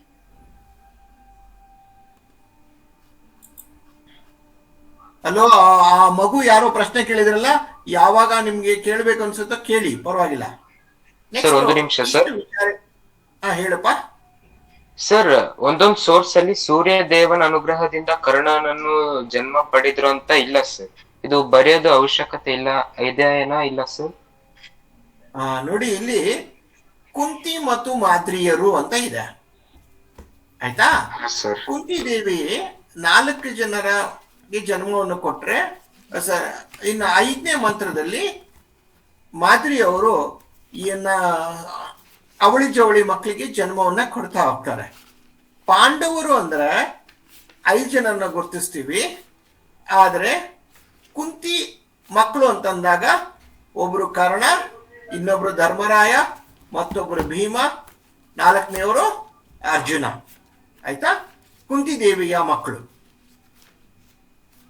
ಮತ್ತೆ ಮಾದ್ರಿಯ ಮಕ್ಕಳು ಅಂದ್ರೆ ನಕುಲ ಮತ್ತು ಸಹದೇವರು. ಆಯ್ತಾ? ಆದ್ರೆ ಪಾಂಡವರು ಅಂದಾಗ ಧರ್ಮರಾಯ, ಭೀಮ, ಅರ್ಜುನ, ನಕುಲ, ಸಹದೇವರು ಅಂತಂದ್ಬಿಟ್ಟು 5 ಜನನ ಮಾತ್ರ ಗುರುತಿಸ್ತಾ ಹೋಗ್ತೀವಿ. ಆಯ್ತಾ? ಆಯ್ತು ಸರ್. ಆಯ್ತು ಸರ್, ಧನ್ಯವಾದ ಸರ್. ಹಾಗಲ್ಲ, ಪರವಾಗಿಲ್ಲ. ಏನು ಏನು ಅಂದ್ರೆ ಬರಿಬೇಕು ಅಂತ ಹೇಳಿದಾರೋ, ನಿಮ್ಮ ಟೀಚರು ಬರಿಬಾರ್ದು ಅಂತ ಹೇಳಿದಾರೋ? ಸರ್, ಆನ್ಸರ್ ನಲ್ಲಿ ಕರ್ಣ ಬಗ್ಗೆ ಕೊಟ್ಟಿದ್ದಿಲ್ಲ ಸರ್, ಅದಕ್ಕೆ ಕೇಳಿದೆ ಸರ್. ಕಾರಣ ಏನ್ಕಂದಪ್ಪ, ಇಲ್ಲಿ ನೋಡಪ್ಪ, ಈ ಪದ್ಯ ಇರೋದೇ ಯಾರ ಬಗ್ಗೆ? ಕರ್ಣ ಬಗ್ಗೆ ಸರ್. ಕರ್ಣ ಮತ್ತು ಕೃಷ್ಣ. ಕರ್ಣನ ಸಂವಾದ ಅಲ್ವಾ? ಕೃಷ್ಣ ಕೌರವೇಂದ್ರನ ಕೊಂದೆ ಅನ್ನೋದಕ್ಕೆ, ಕೌರವನ ಸಾವಿಗೆ ಕಾರಣ ಹಾಕಿರೋದೇ ಮೊದಲು ಯುದ್ಧಕ್ಕೆ ಮೊದಲೇ ಸಾಯಿಸ್ಬಿಡ್ತಾನೆ. ಯಾರು? ಕೃಷ್ಣ. ಆ ಸಂದರ್ಭದಲ್ಲಿ ಅವನೇ ತಾನೇ ಹೇಳೋದು, ಸಂಧಿ. ಕೃಷ್ಣ ಬಂದ್ಬಿಟ್ಟು ಹೇಳ್ತಾನಲ್ವಾ, ನಿನ್ ತಾಯಿ ಯಾರು ಗೊತ್ತಾ? ನಿನ್ ತಾಯಿ ಯಾರು ಗೊತ್ತಾ? ಕುಂತಿ ಅಂತ ಹೇಳ್ಬಿಟ್ಟ. ಕುಂತಿ ಹೇಳಿದಾಗ್ಲೇ ತಾನೇ ನಮಗೆ ಗೊತ್ತಾಗಿದ್ದು. ಅದಕ್ಕೋಸ್ಕರ ಅದಕ್ಕೋಸ್ಕರನೇ ಇಲ್ಲಿ ನೋಡಿ, ಕುಂತಿ ಮಾದ್ರಿಯರು. ಕುಂತಿ ಮಾದ್ರಿಯರು ಯಾರ್ಯಾರ ಅನುಗ್ರಹದಿಂದ, ಯಾವ ಯಾವ ದೇವತೆಗಳ ಆಶೀರ್ವಾದದಿಂದ ಅಂತ ಇರೋದ್ರಿಂದ ನಾವು ಕರ್ಣನ ಹೆಸರನ್ನ ಬರೆದ್ರೆ ಸೂಕ್ತ ಮತ್ತು ಸಮಂಜಸ ಮತ್ತು ಅರ್ಥಪೂರ್ಣವಾಗುತ್ತೆ. ಆಯ್ತಪ್ಪ? ಆಯ್ತು ಸರ್, ಧನ್ಯವಾದ ಸರ್. ಯಾವ ಸ್ಕೂಲ್ ಕಂದಪ್ಪ ನೀನು? Jain public sir. Jain public. ಹಾ ಸರ್. ಓಕೆ, ಒಳ್ಳೇದಾಗ್ಲಿ ಮಗನೆ. ಧನ್ಯವಾದ ಸರ್. ಏನಾದ್ರೂ ಇದ್ರೆ ಕೇಳು, ನಮಗೆ ಗೊತ್ತಿರೋಷ್ಟು ಹೇಳ್ಕೊಡ್ತೀವಿ. ಆಯ್ತಾ? ಅಕಸ್ಮಾತ್ ನಮ್ ಕಡೆಯಿಂದ ತಪ್ಪಾಗಿದ್ರೆ ತಪ್ಪು ಅಂತ ಹೇಳ್ತೀವಿ. ಅಕಸ್ಮಾತ್ ಇಲ್ಲ, ತಪ್ಪನ್ನ ನಾವು ಬೇರೆಯವ್ರದ್ದು ತಪ್ಪು ಅಂತ ಹೇಳಲ್ಲ, ನಮ್ ತಪ್ಪು ಮಾತ್ರ ನಾವು ಒಪ್ಕೊಳ್ತೀವಿ. ಆಯ್ತಪ್ಪ? ಸರ್. ಓಕೆ, ಇಲ್ಲಿ ನೋಡು, ಇಲ್ಲಿ ಆಮಿಷ ಒಡ್ಡಿದಾಗ ಕರ್ಣನ ಮನದಲ್ಲಿ ಮೂಡಿದ ಭಾವನೆಗಳೇನು? ಅವನಿಗೇನಾಯ್ತು? ಕುತ್ತಿಗೆ ಬಿಗಿಯುತ್ತೆ, ಸುರಿಯುತ್ತೆ, ದುಃಖ ಹೆಚ್ಚಾಗುತ್ತೆ. ಕಾರಣ ಏನಂತಂದ್ರೆ ಇದೇ ಮುಖ್ಯವಾದದ್ದು. ಏನಕ್ಕೋಸ್ಕರ ಅಂತಂದ್ರೆ ತನ್ನ ಯಜಮಾನನಿಗೆ ಏನಾಗುತ್ತೆ? ಹಾನಿ ಆಯಿತು. ಏನಂತ ಹಾನಿ ಅನ್ನೋದು ಗೊತ್ತಿದೆ. ವೈರತ್ವದ ಹೊಗೆಯನ್ನು ತೋರದೆ ಸುಡದೆ ಹೋಗುವುದಿಲ್ಲ. ತನ್ನ ಹುಟ್ಟಿನ ರಹಸ್ಯವನ್ನು ತಿಳಿಸಿ ತನ್ನನ್ನು ತನ್ನ ಯಜಮಾನನನ್ನು ಸಾಯಿಸಿದನು ಎಂದು ಮನದಲ್ಲಿ ಚಿಂತಿಸಿದನು. ಇದು ಕೆಲವೊಮ್ಮೆ ಈ ಪ್ರಶ್ನೆಗೆ ಕೆಲವು ಬೇರೆ ಟೀಚರ್ಸ್ ಇನ್ನು ಬೇರೆ ರೀತಿಯಲ್ಲಿ ಉತ್ತರವನ್ನು ಬರ್ಸಿರಬಹುದು ಅನ್ನುವಂಥದ್ದು ನನ್ನ ಒಂದು ನಂಬಿಕೆ ಅಲ್ವಾ. ಆದ್ರೆ ಸಾಮಾನ್ಯವಾಗಿ ಇದು ಸ್ವಲ್ಪ ತುಂಬಾ ಸರಿಯಾದಂತ ಉತ್ತರ ಅನ್ನುವಂಥದ್ದು. Okay, next. ಕೃಷ್ಣನು ಕೌರವೇಂದ್ರನು ಕೊಂದನು ಎಂದು ಕರ್ಣ ಹೇಳಲು ಕಾರಣವೇನು? ಏನಕ್ಕೋಸ್ಕರ ಅಂತಂದ್ರೆ ಅರ್ಜುನನನ್ನು ಕೊಲ್ಲಲು ಸಮರ್ಥ ಅಂತ ನಂಬಿಟ್ಟಿರ್ತಾನೆ. ಯಾರು? ದುರ್ಯೋಧನ. ಇವನೊಬ್ನೇ ಸೂಕ್ತವಾದ ವ್ಯಕ್ತಿ ಅನ್ನುವಂಥದ್ದು ಅವರ ಒಂದು ಪ್ರಕಾರ. ಆದರೆ ಈಗ ತನ್ನನ್ನು ಸಾಕಿದ ಯಜಮಾನನನ್ನ ಒಪ್ಪಿಸ್ಬೇಕು ಅಂತ ಉತ್ಸಾಹದಲ್ಲಿ ಇರ್ತಾನೆ. ಯಾರು?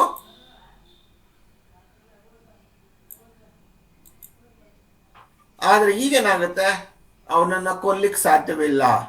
ಕಾರಣ ಇಷ್ಟೇ, ಅವರೆಲ್ಲರೂ ಸಹ ಇವನಿಗೆ ಜನ್ಮ ಕೊಟ್ಟಂತಹ ತಾಯಿಯ ಮಕ್ಕಳಾಗಿರ್ತಾರೆ. ಆಯ್ತಾ? ಕರ್ಣನಿಗೆ ಜನ್ಮ ಕೊಟ್ಟಂತವ್ರು ಯಾರು? ಕುಂತಿ. ಆ ಉಳಿದಿರೋವ್ರಿಗೆ, ಉಳಿದ ಪಾಂಡವರಿಗೂ ಜನ್ಮ ಕೊಟ್ಟವರು ಕುಂತಿ ಮತ್ತು ಮಾದ್ರಿ. ಆ ಒಂದು ಕಾರಣಕ್ಕೋಸ್ಕರ ಈಗ ಅವನು ಕೊಲ್ಲಿಕ್ ಆಗಲ್ಲ, ತನ್ನ ಸಹೋದರನ್ನ ಕೊಲ್ಲೋದಿಲ್ಲ. ಈ ರೀತಿಯಾಗಿ ತನ್ನ ಯಜಮಾನನನ್ನ ಅವರ ಒಂದು ದ್ವೇಷಕ್ಕೆ ಮುಂದುವರಿಲಿಕ್ಕೆ ಕಾರಣವಾಗ್ಬಿಡುತ್ತೆ. ಮತ್ತೆ ತನ್ನ ಯಜಮಾನನನ್ನ ಆಸೆಯನ್ನ ಇವನು ತೀರಿಸ್ಲಿಕ್ಕೆ ಆಗಲ್ವಲ್ಲ, ಆ ಒಂದು ಕಾರಣಕ್ಕೋಸ್ಕರ ತನ್ನ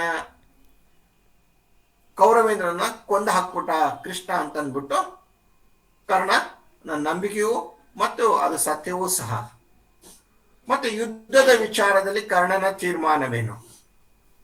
ಮೊದಲು ಈ ತನ್ನ ಹುಟ್ಟಿನ ರಹಸ್ಯ ಗೊತ್ತಾಗ್ಲಿಕ್ಕೆ ಮೊದಲು ಅವನಿಗಿದ್ದಂತ ಏಕೈಕ ಆಸೆ ಅಂತಂದ್ರೆ ಪಾಂಡವರನ್ನ ಯುದ್ಧದಲ್ಲಿ ಸೋಲಿಸ್ಬೇಕು.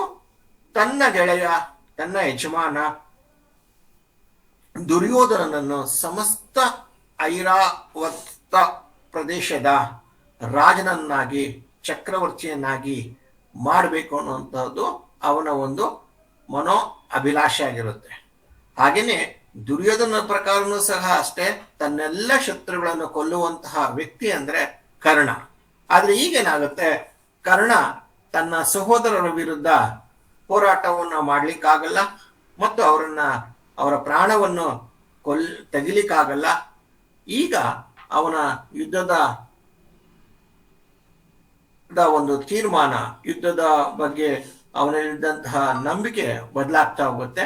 ಮತ್ತೆ ಅವನ ನಿರ್ಧಾರವೂ ಸಹ ಬದಲಾಗುತ್ತೆ. ಏನಂದ್ರೆ ಅವನೆಲ್ಲರೂ ಸಹೋದರ ಆದ ಕಾರಣ ಅವನೇನ್ ಮಾಡ್ತಾನೆ, ನಾಳೆ ದಿನ ಮೃತ್ಯುದೇವಕ್ಕೆ ಔತಣವನ್ನು ನೀಡ್ತಾನೆ. ಯಾರ್ದು? ಬರೇ ಸೈನಿಕರನ್ನ ಕೊಲ್ತಾನೆ. ಅಷ್ಟೇ ಅಲ್ಲ, ತನ್ನ ಜೀವವನ್ನು ಒಡೆಯನಿಗಾಗಿ ಅರ್ಪಿಸ್ತೇನೆ ಅಂದ್ರೆ ಏನು? ಯುದ್ಧದಲ್ಲಿ ತನ್ನ ಪ್ರಾಣವನ್ನ ತಾನೇ ಕಳ್ಕೊಂಡ್ಬಿಡ್ತೀನಿ. ಅಂದ್ರೆ ಪಾಂಡವರು ಏನಾದ್ರೂ ಇವನಿಗೆ ಮಾರಣಾಂತಿಕವಾಗಿ ತೊಂದರೆಯನ್ನು ಕೊಟ್ಟಾಗ, ಮೀನ್ಸ್ ಆಯುಧಗಳ ಪ್ರಯೋಗ ಮಾಡಿದಾಗ, ಆ ಯುದ್ಧದಲ್ಲಿ ನಾನು ವೀರ ಮರಣವನ್ನ ಒಪ್ತೀನಿ. ಮತ್ತೆ ಯಾವುದೇ ಕಾರಣಕ್ಕೂ ಪಾಂಡವರಿಗೆ ತೊಂದರೆಯನ್ನು ಕೊಡಲ್ಲ ಅನ್ನುವಂತಹ ತೀರ್ಮಾನವನ್ನ ಮಾಡ್ಬಿಡ್ತಾನೆ. ಈ ತೀರ್ಮಾನವನ್ನು ಸಹ ಅವನು ತನ್ನ ಕೃಷ್ಣನಿಗೆ ಹೇಳ್ತಾನೆ. ಹಾಗೆ ತನ್ನ ತಂದೆಯ ಮೇಲೆ ಆಣೆ ಮಾಡಿ ಹೇಳೋದ್ರ ಮೂಲಕ ತನ್ನ ಯುದ್ಧದ ವಿಚಾರದಲ್ಲಿ ತನ್ನ ಒಂದು ಅಂತಿಮವಾದಂತಹ ತೀರ್ಮಾನವನ್ನ ಕೃಷ್ಣನಿಗೆ ತಿಳಿ ಹೇಳ್ತಾನೆ. ಇದು ಇಲ್ಲಿರುವಂತಹ ಒಂದು ವಿಚಾರ. ನೆಕ್ಸ್ಟ್ ಬರುವಂತಹದ್ದು, ಸರ್ ಸ್ವಲ್ಪ ವೇಟಿಂಗ್ ಅಲ್ಲಿ ಇದಾರೆ ನೋಡ್ರಿ, ಹುಡುಗರು ಸ್ಟೂಡೆಂಟ್ಸ್ ವೇಟಿಂಗ್ ಅಲ್ಲಿ ಇದಾರೆ ನೋಡ್ರಿ. ಯಾರು ಇಲ್ಲ ಸರ್. ಹೌದು, ಇಲ್ಲಿ ಮೆಸೇಜ್ ಮಾಡ್ತಾ ಇದ್ದಾರೆ, ತಗೊಳ್ತಾ ಹೌದಾ? ಇದ್ದಾರೆ ಅಂತೇಳಿ. ಇಲ್ಲ ಯಾರು ಇಲ್ಲ ಸರ್ ಇಲ್ಲಿ.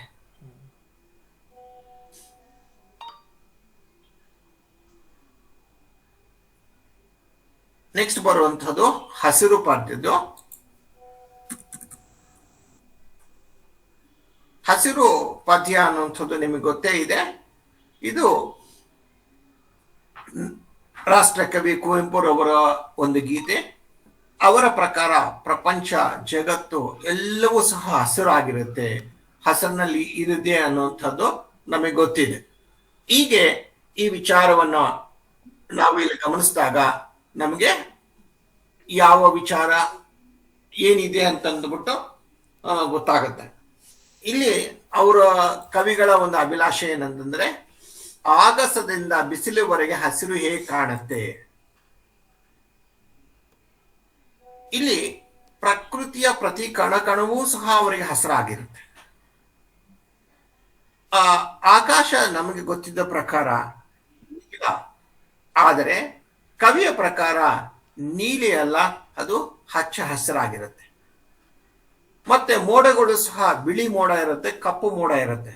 ಆದರೆ ಕವಿಯ ಪ್ರಕಾರ ಅವೆಲ್ಲವೂ ಸಹ ಹಚ್ಚ ಹಸಿರಿನ ಮೋಡಗಳಾಗಿರುತ್ತೆ. ಮತ್ತೆ ಇನ್ನು ಬೆಟ್ಟ, ಗುಡ್ಡ, ಕಣಿವೆ ಇವೆಲ್ಲವೂ ಸಹ ಹಸಿರಿನಲ್ಲಿ ಕೂಡಿದೆ ಅನ್ನುವಂಥದ್ದು ಕವಿಯ ಒಂದು ತನ್ನ ಪದ್ಯದಲ್ಲಿ ಆ ಕವಿ ನಮಗೆ ತಿಳಿ ಹೇಳಿದ್ದಾರೆ. ಇನ್ನು ಸಕಲೇಂದ್ರಿಯಗಳು ವ್ಯಾಪಿಸಿದೆ ಎಂಬುದನ್ನು ಕವಿ ಹೇಗೆ ವರ್ಣಿಸಿದ್ದಾನೆ. ಸಾರಿ, ಗದ್ದೆ ಅನ್ನೋದು ಒಂದು ಚಿಕ್ಕ ತಪ್ಪಾಗಿದೆ. ಓಕೆ, ಈ ಭತ್ತದ ಗದ್ದೆ, ಅದರಲ್ಲಿನ ಬೆಳೆ, ಹಾರಾಡುವ ಗಿಳಿಗಳು, ಬನದ ಹಂಚು, ತೋಟದಲ್ಲಿನ ಅಡಿಕೆಯ ಮರ, ಅಡಿಕೆಯ ಗೊಂಚಲು, ನೆಲದ ಮೇಲೆ ಹರಿಯುವಂತಹ ಹುಲ್ಲು, ಹಾಗೆ ಪ್ರಕೃತಿಯ ಪ್ರತಿಯೊಂದು ವಿಚಾರವೂ ಸಹ, ಪ್ರತಿಯೊಂದು ಕಣವೂ ಸಹ ಹಸಿರಿನಿಂದ ವ್ಯಾಪಿಸಿದೆ ಅನ್ನುವಂಥದ್ದು ಕವಿ ತನ್ನ ಕವನದಲ್ಲಿ ವರ್ಣನೆಯನ್ನ ಮಾಡ್ತಾ ಹೋಗ್ತಾನೆ. ನೆಕ್ಸ್ಟ್, ಕವಿಯ ಆತ್ಮ ಹಸಿರುಗೊಟ್ಟಲು ಕಾರಣವೇನು? ಏನಕ್ಕೋಸ್ಕರ ಹಸಿರುಗಟ್ಟುತ್ತೆ ಅವನ ಮನಸ್ಸು ಅಂತಂದ್ರೆ, ಪ್ರಕೃತಿಯ ಪ್ರತಿ ವಿಚಾರವೂ ಸಹ ಹಸಿರಿನಿಂದ ತುಂಬಿದಾಗ ಅವನ ಮನಸ್ಸು ಸಹ ಹಸಿರಿನಿಂದ ಕೂಡುತ್ತೆ ಅನ್ನುವಂಥದ್ದು ಕವಿಯ ಹೇಳಿರೋ ಪ್ರಕಾರ ನಮಗೆ ಪದ್ಯ ಓದಿದಾಗ ನಮಗೆ ಆ ಒಂದು ಅನುಭವ ನಮಗೆ ಬರ್ತಾ ಹೋಗುತ್ತೆ.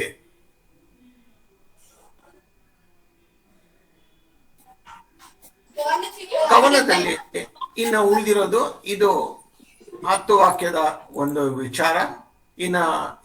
ಇನ್ನೊಂದು ಪದ್ಯವನ್ನ ನೋಡ್ತಾ ಹೋಗೋಣ. ಇದು ವೀರಲವನದು.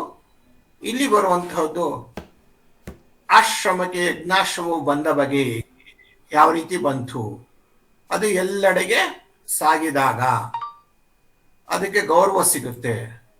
ಆಮೇಲೆ ಸುತ್ತಾಡ್ತಾ ಹಸಿರು ಉದ್ಯಾನವನ್ನ ಕಂಡು ವಾಲ್ಮೀಕಿ ಆಶ್ರಮಕ್ಕೆ ಬಂತು ಅನ್ನುವಂಥದ್ದು ಪ್ರಶ್ನೆಗೆ ಸರಿಯಾದಂತಹ ಉತ್ತರ. ಅದರ ಹಣೆ ಪಟ್ಟಿಯಲ್ಲಿ ಏನಿತ್ತು ನೋಡಿ. ಹಣೆ ಪಟ್ಟಿಯಲ್ಲಿ ಶ್ರೀರಾಮನೊಬ್ಬನೇ ವೀರನು, ಇದು ಮುಖ್ಯವಾದದ್ದು. ಅದಾದ್ಮೇಲೆ ಇದನ್ನು ನಿರ್ವಹಿಸಲು ಸಮರ್ಥರಾದವರು ತಡೆದು ಯುದ್ಧಕ್ಕೆ ಸಿದ್ಧರಾಗಿರಿ ಅನ್ನುವಂಥದ್ದೇ ಇಲ್ಲಿ ಮುಖ್ಯ. ಒಂದು, ರಾಮನೊಬ್ಬನೇ ವೀರ, ಇನ್ನೊಂದು, ನಿಮಗೆ ಶಕ್ತಿ ಇದ್ರೆ ಯುದ್ಧ ಮಾಡಿ. ಈ ಎರಡು ವಿಚಾರಗಳು ಹಣೆಪಟ್ಟಿಯಲ್ಲಿ ಇದ್ದಂಥದ್ದು. ಮತ್ತೆ ಈ ವಿಚಾರನ ಹೊರದಾಗ ಸಾಮಾನ್ಯವಾಗಿ ಸ್ವಾಭಿಮಾನಿಗೆ ನೋವಾಗುತ್ತೆ ಅನ್ನುವಂಥದ್ದು ನಮಗೆ ಈ ವಿಚಾರದಲ್ಲಿ ನಮಗೆ ಗೊತ್ತಾಗ್ತಾ ಹೋಗುತ್ತೆ. ನೆಕ್ಸ್ಟ್ ಬರೋದು ಕುದುರೆಯನ್ನು ಕಟ್ಟುವ ವಿಚಾರದಲ್ಲಿ ಮುನಿಸಿತರಿಗೂ ಲವನಿಗೂ ನಡೆದ ಸಂವಾದವೇನು ಅಂದ್ರೆ ಮಾತುಕತೆ. ಏನಂತ ಕೇಳ್ತಾರೆ, ಯಾವಾಗ ಅದರ ಹಣಪಟ್ಟಿಯನ್ನು ಓದ್ಕೊಂತಾನೋ ಅದರಿಂದ ಕೋಪಗೊಂಡಿರ್ತಾನೆ. ಮೊದಲನೇದಾಗಿ ಲವನ್ಗೆ ಕೋಪ ಬರುತ್ತೆ. ಆಮೇಲೆ ಏನ್ ಮಾಡ್ತಾನೆ, ತನ್ನ ಉತ್ತರಿಯಿಂದ, ತನ್ನ ಶಲ್ಯದಿಂದ ಅದೇನ್ ಮಾಡ್ತಾನೆ, ಅದರ ಕುದುರೆಯ ಕತ್ತನ್ನ ಬಂಧಿಸಿ ಅದನ್ನ ಇನ್ನೊಂದು ತುದಿಯನ್ನ ಅವನು ಬಾಳೆ ಗಿಡಕ್ಕೆ ಕಟ್ ಹಾಕ್ತಾನೆ. ಆ ಸಂದರ್ಭದಲ್ಲಿ ಹೆದರಂತ ಮುನಿಕುಮಾರ ಅಂದ್ರೆ ಋಷಿಗಳ ಮಕ್ಕಳು, ಬೇಡ ಇದು ಅರಸರ ಕುದುರೆ, ಬಿಟ್ಬಿಡು, ಅವ್ರ ಕಡೆಯವರು ಬಂದ್ರೆ ನಮ್ಗೆ ಹೊಡಿತಾರೆ ಅಂತ ಹೇಳ್ತಾರೆ. ಅವಾಗ ಈ ಕ್ಷತ್ರಿಯ ಸಹಜವಾದಂತಹ ಗುಣ ಇದ್ದಂತಹ ಲವ ಏನ್ ಹೇಳ್ತಾನೆ, ನೀವು ಬ್ರಾಹ್ಮಣರು, ನಿಮಗೆ ಶೌರ್ಯ ಕಡಿಮೆ, ನಿಮಗೆ ಹೆದರಿಕೆ ಜಾಸ್ತಿ, ನಾನು ಹೆದರೋದಿಲ್ಲ, ಏಕೆಂದರೆ ನಾನು ಜಾನಕಿಯ ಮಗ, ತಾವು ಸಾಧ್ಯವಾದರೆ ಇಷ್ಟ ಇದ್ರೆ ಇರಿ, ಇಲ್ಲ ಅಂದ್ರೆ ಇಲ್ಲಿಂದ ಹೊರಟೋಗಿ ಅನ್ನುವಂತಹ ವಿಚಾರವನ್ನು ಹೇಳ್ತಾನೆ. ಇಷ್ಟೇ ಅವರ ನಡುವೆ ನಡೆದಂತಹ ಸಂವಾದ ಅನ್ನೋದು ನಮಗೆ ಗೊತ್ತಾಗ್ತಾ ಹೋಗುತ್ತೆ. ಓಕೆ, ಇದು 2 ವಾಕ್ಯದ ಒಂದು ವಿಚಾರಗಳು. ಇನ್ನೇನಾದ್ರು ಕೇಳೋದಿದ್ಯಾ ಮಕ್ಕಳಲ್ಲಿ? ಇನ್ನು ನಾವು ಮೊದಲನೇದಾಗಿ ಸಂದರ್ಭ ನೋಡೋಣ. ಇನ್ನ 10 ವಾಕ್ಯದ್ದು ಅಂದ್ರೆ ನಮಗೆ ಗೊತ್ತೇ ಇದೆ, ಸಂಪೂರ್ಣವಾಗಿ ನಾವು ಎಲ್ಲ ಪದ್ಯ ಸಾರಾಂಶವನ್ನ ಚಾಚು ತಪ್ಪದೆ ಬರಿತಾ ಹೋಗ್ತೀವಲ್ವಾ, ಅದಕ್ಕೋಸ್ಕರ ಸಂದರ್ಭವನ್ನ ನೋಡ್ತಾ ಹೋಗೋಣ. ಸಂದರ್ಭ ಅನ್ನುವಂಥದ್ದು 3 ಅಂಕಗಳು. ನೋಡಿ, ಈ ಭಾಗದಲ್ಲಿ ಇಷ್ಟು ವಿಚಾರ ಬರೆದ್ರೆ ನಮ್ಗೆ ಒಂದು ವಾಕ್ಯ ಅಥವಾ 2 ವಾಕ್ಯದಲ್ಲಿ ಈ ವಿಚಾರವನ್ನು ಬರಿತಾ ಹೋಗ್ತೀವಿ. ಇದಕ್ಕೆ ನಮ್ಗೆ 1 ಮಾರ್ಕ್ಸ್ ಸಿಕ್ಕುತ್ತೆ. ಇನ್ನು 2ನೇದು ಸಂದರ್ಭ. ಯಾವ ಸಂದರ್ಭದಲ್ಲಿ ಈ ಕವಿ ಪ್ರೀತಿಯ ಹಣತೆಯನ್ನು ಹಚ್ಚೋಣ ಅನ್ನುವಂಥದ್ದು ಸಂದರ್ಭ ಪದ್ಯದಲ್ಲಿ ಬಂದಿದೆ ಅನ್ನೋದನ್ನ ನಾವು ಹೇಳ್ತಾ ಹೋಗ್ಬೋದು. ಏನಂತಂದ್ರೆ ಏನ್ ಹೇಳೋ, ಅದು ಇಲ್ಲಿ ನಿಮ್ಮ ಸೃಜನಶೀಲತೆ, ನಿಮಗೆ ಅರ್ಥ ಆಗಿರುವಂಥದ್ದು ಮತ್ತು ಕವಿತೆಯ ಒಂದಿಗೆ ಹೋಲಿಕೆ ಆಗೋ ರೀತಿಯಲ್ಲಿ ನೀವು ಈ 2 ಅಥವಾ 3 ಸಾಲುಗಳನ್ನ ಬರಿಬೇಕಾಗುತ್ತೆ. ಸಂದರ್ಭ ಕವಿಯ ಮೊದಲನೇದಾಗಿ ಕವಿಯ ಅಭಿಲಾಷೆ ಮತ್ತು ಕವಿ ಆ ಪದ್ಯದಲ್ಲಿ ಹೇಳಿರೋ ಒಂದು ವಿಚಾರ ಎಲ್ಲ ನಿಮಗೆ ಗೊತ್ತಾದ್ರೆ ಇದನ್ನು ನೀವು ಬರಿಬೋದು. ಏನಂದ್ರೆ, ಇಂದಿನ ಜಗತ್ತು ಗೊಂದಲದಿಂದ 10 ಸಮಸ್ಯೆಗಳಿಂದ ತುಂಬಿ ಹೋಗಿದೆ. ಇದರ ಫಲವಾಗಿ ನಮ್ಮೊಳಗೆ ಕತ್ತಲೆ ತುಂಬಿ ಹೋಗಿದೆ. ನಾವು ಅಂಧಕಾರದಲ್ಲಿದ್ದೇವೆ. ಕಗ್ಗತ್ತಲು ಹೋಗಬೇಕಾದರೆ ಪ್ರೀತಿಯ ಹಣತೆಯನ್ನು ಹಚ್ಚಿ ಎಲ್ಲರಿಗೂ ಸ್ನೇಹ, ಮಮತೆ, ಧೈರ್ಯದ ಬೆಳಕನ್ನು ನೀಡಬೇಕಾಗಿದೆ ಎನ್ನುವುದು ಕವಿಯ ಬಯಕೆ. ನೋಡಿ, ಇದು ಕವಿ ಹೇಳಿರುವಂತಹ ವಿಚಾರ ಎಲ್ಲಿ ಪದ್ಯದಲ್ಲಿ. ಆ ಪದ್ಯವನ್ನು ಓದಿದಾಗ ಇಷ್ಟು ವಿಚಾರಗಳು ನಮ್ಮ ಮನಸ್ಸಿನಲ್ಲಿ ಮೂಡುತ್ತೆ. ಯಾಕಂದ್ರೆ ಈ ಪದ್ಯದ ಅರ್ಥವನ್ನ ಹೇಳೋ ಸಮಯದಲ್ಲಿ ಪ್ರತಿ ಶಿಕ್ಷಕರು ಸಹ ಈ ಒಂದು ಅಂಶವನ್ನ ತಮ್ಮ ತಿಳಿ ಹೇಳಿರ್ತಾರೆ. ಈ ಒಂದು ಕಾರಣಕ್ಕೋಸ್ಕರ ಇಲ್ಲಿ ಕವಿ ಏನ್ ಮಾಡ್ತಾರೆ, ಪ್ರೀತಿಯ ಹಣತೆಯನ್ನ ಹಚ್ಚಬೇಕು ಅನ್ನುವಂಥದ್ದನ್ನ ಹೇಳ್ತಾರೆ. ಕಾರಣ ಏನು, ಇದರಿಂದ ದೂರ ಆಗಬೇಕಾದ್ರೆ ನಾವು ಪ್ರೀತಿಯ ಹಣತೆಯನ್ನ ಹಚ್ಚಬೇಕು.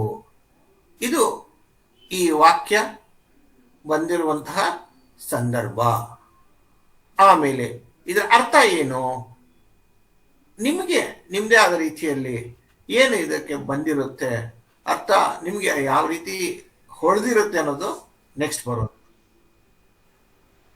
ಈ ಸಾಲು ಪ್ರೀತಿಯ ಮಹತ್ವವನ್ನು, ನಾವು ಎಲ್ಲರಿಗೂ ಪ್ರೀತಿಯನ್ನು ಹಂಚಬೇಕು, ಪರಸ್ಪರ ಗೌರವ ಮತ್ತು ಪ್ರೀತಿಯಿಂದ ಕಾಣಬೇಕೆಂದು ತಿಳಿಸುತ್ತದೆ. ನೋಡಿ, ಕವಿಯ ಒಂದು ವಿಚಾರವೇ ಸಹ ನಮಗೆ ಮುಖ್ಯವಾಗ್ತಾ ಹೋಗುತ್ತೆ. ಕವಿಯ ಒಂದು ವಿಚಾರ ಏನದು ಅರ್ಥ ಮಾಡಿದಾಗ ಅರ್ಥ ಆದರೆ ಮಾತ್ರ ನಮಗೆ ಪದ್ಯದ ಸಂಪೂರ್ಣವಾದಂತಹ ಸಂದೇಶ, ಮಹತ್ವ ನಮಗೆ ಗೊತ್ತಾಗುತ್ತೆ. ಈ ಒಂದು ಕಾರಣಕ್ಕೋಸ್ಕರ ನಿಮಗೆ ಪದ್ಯ ಅರ್ಥ ಆಗಿದೆಯೋ ಇಲ್ಲೋ ಅನ್ನೋದನ್ನ ತಿಳ್ಕೊಳ್ಳೋಕ್ಕೋಸ್ಕರ ಈ ಸಂದರ್ಭವಾದ ಪ್ರಶ್ನೆಯನ್ನ ಕೇಳ್ತಾ ಹೋಗ್ತಾರೆ. ಕೇವಲ ಇದು ಪ್ರಶ್ನೆಯ ಒಂದು ಪ್ರಕಾರ ಅಲ್ಲ, ಪಾಠ ನಿಮಗೆ ಯಾವ ರೀತಿ ಅರ್ಥ ಆಗಿದೆ, ಪದ್ಯದಲ್ಲಿ ಇರುವಂತ ಸಂದೇಶ ನಿಮಗೆ ತಿಳಿದೆಯೋ ಇಲ್ಲೋ ಅನ್ನೋದು ತಿಳ್ಕೊಳ್ಳಿಕ್ಕೋಸ್ಕರ ಪ್ರಶ್ನೆಯನ್ನ ಕೇಳ್ತಾ ಹೋಗ್ತಾರೆ. ನೋಡಿ, ಮುಖ್ಯವಾಗಿ ಪರೀಕ್ಷೆ ಅನ್ನುವಂಥದ್ದು ಅಂಕಗಳ ಜೊತೆಗೆ ನಿಮಗೆ ಪಠ್ಯದ ಅನುಭವವನ್ನ ಅರ್ಥೈಸ್ಕೊಳ್ಳಿಕ್ಕೋಸ್ಕರ ಪರೀಕ್ಷೆಯನ್ನ ಮಾಡುವಂಥದ್ದು. ಈಗ ಒಂದು ಪಾಠ ಇರುತ್ತೆ, ಪಾಠ ಆದಮೇಲೆ ಪಾಠದಲ್ಲಿರುವಂಥ ಸಂದೇಶ, ಪಾಠದಲ್ಲಿರುವಂಥ ವಿಚಾರ ಪಾಠ ನಿಮಗೆ ಯಾವ ರೀತಿ ಹೊಸತನವನ್ನ ನೀಡಿದೆ, ಪಾಠ ನಿಮಗೆ ಎಷ್ಟು ಅರ್ಥಪೂರ್ಣವಾಗಿದೆ ಅನ್ನೋದನ್ನ ಗೊತ್ತಾಗಬೇಕಾದ್ರೆ ನೀವು ಅದರ ವಿಚಾರವನ್ನ ತಿಳಿ ಹೇಳಬೇಕಾಗತ್ತೆ. ಆ ತಿಳಿ ಹೇಳೋದನ್ನ ತಿಳ್ಕೊಳ್ಳೋದೇ ಪರೀಕ್ಷೆ. ಅದಕ್ಕೋಸ್ಕರನೇ ನೀವು ಮುಂದಿನ ತರಗತಿಗೆ ಮುಂದಿನ ಒಂದು ವರ್ಷದ ಅವಧಿಯಲ್ಲಿ ಇಷ್ಟೆಲ್ಲ ವಿಚಾರವನ್ನು ನಿಮಗೆ ಗೊತ್ತಾಗಿದೆಯೋ ಇಲ್ಲೋ ಅನ್ನೋದನ್ನ ತಿಳ್ಕೊಳ್ಳಿಕ್ಕೋಸ್ಕರನೇ ಪರೀಕ್ಷೆ ಮಾಡೋದು. ಆಯ್ತಾ? ಪರೀಕ್ಷೆ ಅನ್ನುವಂಥದ್ದು ಕೇವಲ ಮಾರ್ಕ್ಸ್ ಅಥವಾ ಅಂಕಗಳ ಒಂದು ವ್ಯವಹಾರ ಅಲ್ಲ, ಅದು ನಿಮ್ಮ ಒಂದು ಬೌದ್ಧಿಕ ಮಟ್ಟದ ಎಷ್ಟು ಆಗಿದೆ, ಎಷ್ಟು ವಿಚಾರ ಗೊತ್ತಾಗಿದೆ, ಎಷ್ಟು ಭಾವನೆಗಳು ನಿಮ್ಮಲ್ಲಿ ಮೂಡ್ತಾ ಇದೆ ಅನ್ನೋದನ್ನ ತಿಳ್ಕೊಳ್ಳಿಕ್ಕೋಸ್ಕರ ಈ ಪರೀಕ್ಷೆಯನ್ನ ಮಾಡ್ತಾ ಹೋಗ್ತಾರೆ. ಅದಕ್ಕೋಸ್ಕರನೇ ಪ್ರತಿ ಮಗುವೂ ಸಹ ಪಾಠವನ್ನು ಓದಬೇಕಾದ್ರೆ ಹೊಸ ರೀತಿಯಲ್ಲಿ ಅಲ್ಲಿರುವಂತಹ ಹೇಳಿರುವಂತಹ ವಿಚಾರವನ್ನು ತಿಳ್ಕೊಳ್ಳಿ, ಮತ್ತೆ ಅದನ್ನು ನಿಮ್ಮ ಜೀವನದಲ್ಲಿ ರೂಪಿಸ್ಕೊಳ್ಳಿ. ಅವಾಗ ಮಾತ್ರ ಮುಂದಿನ ತರಗತಿಗೆ ನೀವು ಹೋಗಿದ್ದಕ್ಕೂ ಸಹ ಸಾರ್ಥಕವಾಗ್ತಾ ಹೋಗುತ್ತೆ. ಗೊತ್ತಾಯ್ತಾ? ಈಗ ನಿಮ್ಗೆ ಇಷ್ಟು ಆಯ್ಕೆ ಬರೆದ್ರೆ 1 ಮಾರ್ಕ್ಸ್ ಸಿಗುತ್ತೆ, ಸಂದರ್ಭ ಬರೆದ್ರೆ ಇನ್ನೊಂದು ಮಾರ್ಕ್ಸ್ ಸಿಗುತ್ತೆ, ಆ ವಾಕ್ಯದ ಒಂದು ಅರ್ಥ ಬರೆದ್ರೆ ಮತ್ತೊಂದು ಮಾರ್ಕ್ಸ್ ಸಿಗುತ್ತೆ. ಆಗಿ ಒಂದು ಸಂದರ್ಭ ಬರೆದ್ರೆ ನಿಮ್ಗೆ 3 ಮಾರ್ಕ್ಸು ನಿಮ್ಮ ಬಳಿ ತನ್ನಷ್ಟಕ್ಕೆ ತಾನೇ ಬರ್ತಾ ಹೋಗುತ್ತೆ. ಇನ್ನು ಮುಂಗಾರಿನ ಮಳೆ ಆಗೋಣ, ಇದು ಸಹ ಅದೇ ರೀತಿಯಲ್ಲಿ ಉತ್ತರವನ್ನು ಬಯಸ್ತಾ ಹೋಗುತ್ತೆ. ಅಂದ್ರೆ ಏನು? ಕಷ್ಟಕ್ಕೆ ಆದವರಿಗೆ, ಕಷ್ಟದಲ್ಲಿ ಇರೋರಿಗೆ ಅಥವಾ ದುಃಖದಲ್ಲಿರೋರಿಗೆ ಸಹಾಯ ಮಾಡೋಣ ಅನ್ನುವಂತಹ ಸಂದೇಶ ಈ ಒಂದು ಪದ್ಯ, ಈ ಒಂದು ವಾಕ್ಯ ನೀಡುತ್ತೆ. ಏನ್ ಹೇಳ್ತಾರೆ ನೋಡಿ ಸಂದರ್ಭ? ಸ್ವಾರ್ಥ ದುರಾಸೆಗಳಿಂದ ಜೀವನದ ಮೂಲವಾದ ನದಿ ಮಲಿನವಾಗಿದೆ. ಇವುಗಳ ಶುದ್ಧತೆಯ ಅವಶ್ಯಕತೆಯನ್ನು ಹೇಳುವ ಕವಿಯು ನಾವೆಲ್ಲರೂ ಮುಂಗಾರಿನ ಮಳೆಯಾಗಬೇಕೆಂದು, ಆ ಮೂಲಕ ಎಲ್ಲೆಡೆ ಚೈತನ್ಯಕ್ಕೆ ಸಾಕ್ಷಿಯಾಗಬೇಕೆಂದು ಎಂದಿದ್ದಾರೆ. ನೋಡಿ, ಇಲ್ಲಿ ಈ ಮುಂಗಾರಿನ ಮಳೆ ಆಗ್ಬೇಕು ಅನ್ನೋದಕ್ಕೆ ಸಂದರ್ಭನೇ ಇದು, ಸಾಕ್ಷಿ ಆಗ್ಬೇಕು. ಅಂದ್ರೆ ಅದಕ್ಕೆ ಮೊದಲು ನಾವು ಈ ವಿಚಾರ ನಾವು ಅರ್ಥ ಮಾಡ್ಕೊಂಡಿರ್ಬೇಕು. ಯಾಕಂತಂದ್ರೆ ಜೀವನದ ನದಿ ಸ್ವಾರ್ಥ ದುರಾಸೆಯಿಂದ ಮಲಿನವಾಗಿದೆ. ಅದು ನಿವಾರಣೆ ಆಗ್ಬೇಕಾದ್ರೆ ಏನು ಮಾಡಬೇಕು? ಅದು ಶುದ್ಧವಾಗಬೇಕಾದ್ರೆ ಏನು ಮಾಡಬೇಕು? ನಾವೆಲ್ಲರೂ ಸಹ ಮಳೆ ಆಗ್ಬೇಕು. ಮುಂಗಾರಿನ ಮಳೆ ಬಂದಾಗ ಎಲ್ಲ ನಿಸರ್ಗವೂ ಸಹ ಪರಿಶುದ್ಧವಾಗತ್ತೆ. ಆ ರೀತಿಯಾಗಿ ಜೀವನದಲ್ಲಿ ಎಲ್ಲರ ಜೀವನವು ಪರಿಶುದ್ಧವಾಗಬೇಕು. ಎಲ್ಲರ ಜೀವನದಲ್ಲಿ ಹೊಸ ಚೈತನ್ಯ ಮೂಡಬೇಕಾದ್ರೆ ನಾವು ಮುಂಗಾರಿನ ಮಳೆ ಆಗ್ಬೇಕು ಅನ್ನುವಂಥದ್ದು ಕವಿಯ ಒಂದು ಆಶಯ. ಮತ್ತೆ ಈ ವಾಕ್ಯದಿಂದ ಒಂದು ಅರ್ಥ ಇದೆ. ಆ ಅರ್ಥ ಏನು ಅಂತ ಅನ್ನೋದು ಇಲ್ಲಿ ಕಾಣ್ತಾ ಹೋಗ್ಬೋದು. ಏನಂದ್ರೆ, ಹೊಸತನಕ್ಕೆ ಕಾರಣವಾಗಬೇಕು, ಕಷ್ಟದಲ್ಲಿಯವರಿಗೆ ಸಹಾಯ ನೀಡಬೇಕು. ಹಾಗೆ ಜಲಮಾಲಿನ್ಯದ ಪ್ರಭಾವವನ್ನು ಸೂಕ್ಷ್ಮವಾಗಿ ತಿಳಿಸಲಾಗಿದೆ. ಇದು ಕೇವಲ ಲೌಕಿಕ ಮತ್ತು ಅಲೌಕಿಕ, ಮೂರ್ತ ಅಮೂರ್ತ, ಸೂಕ್ಷ್ಮ ಕಣ್ಣಿಗೆ ಕಾಣೋದು, ಕಣ್ಣಿಗೆ ಕಾಣದೇ ಇರುವಂಥದ್ದು. ಈಗ 6 ವಿಚಾರಗಳನ್ನ ಕವಿ ತನ್ನ ಅನುಭವದ ಮೂಲಕ ಆ ಪದಗಳಲ್ಲಿ ಸೆರೆ ಹಿಡಿದು ಬಿಟ್ಟಿರ್ತಾನೆ.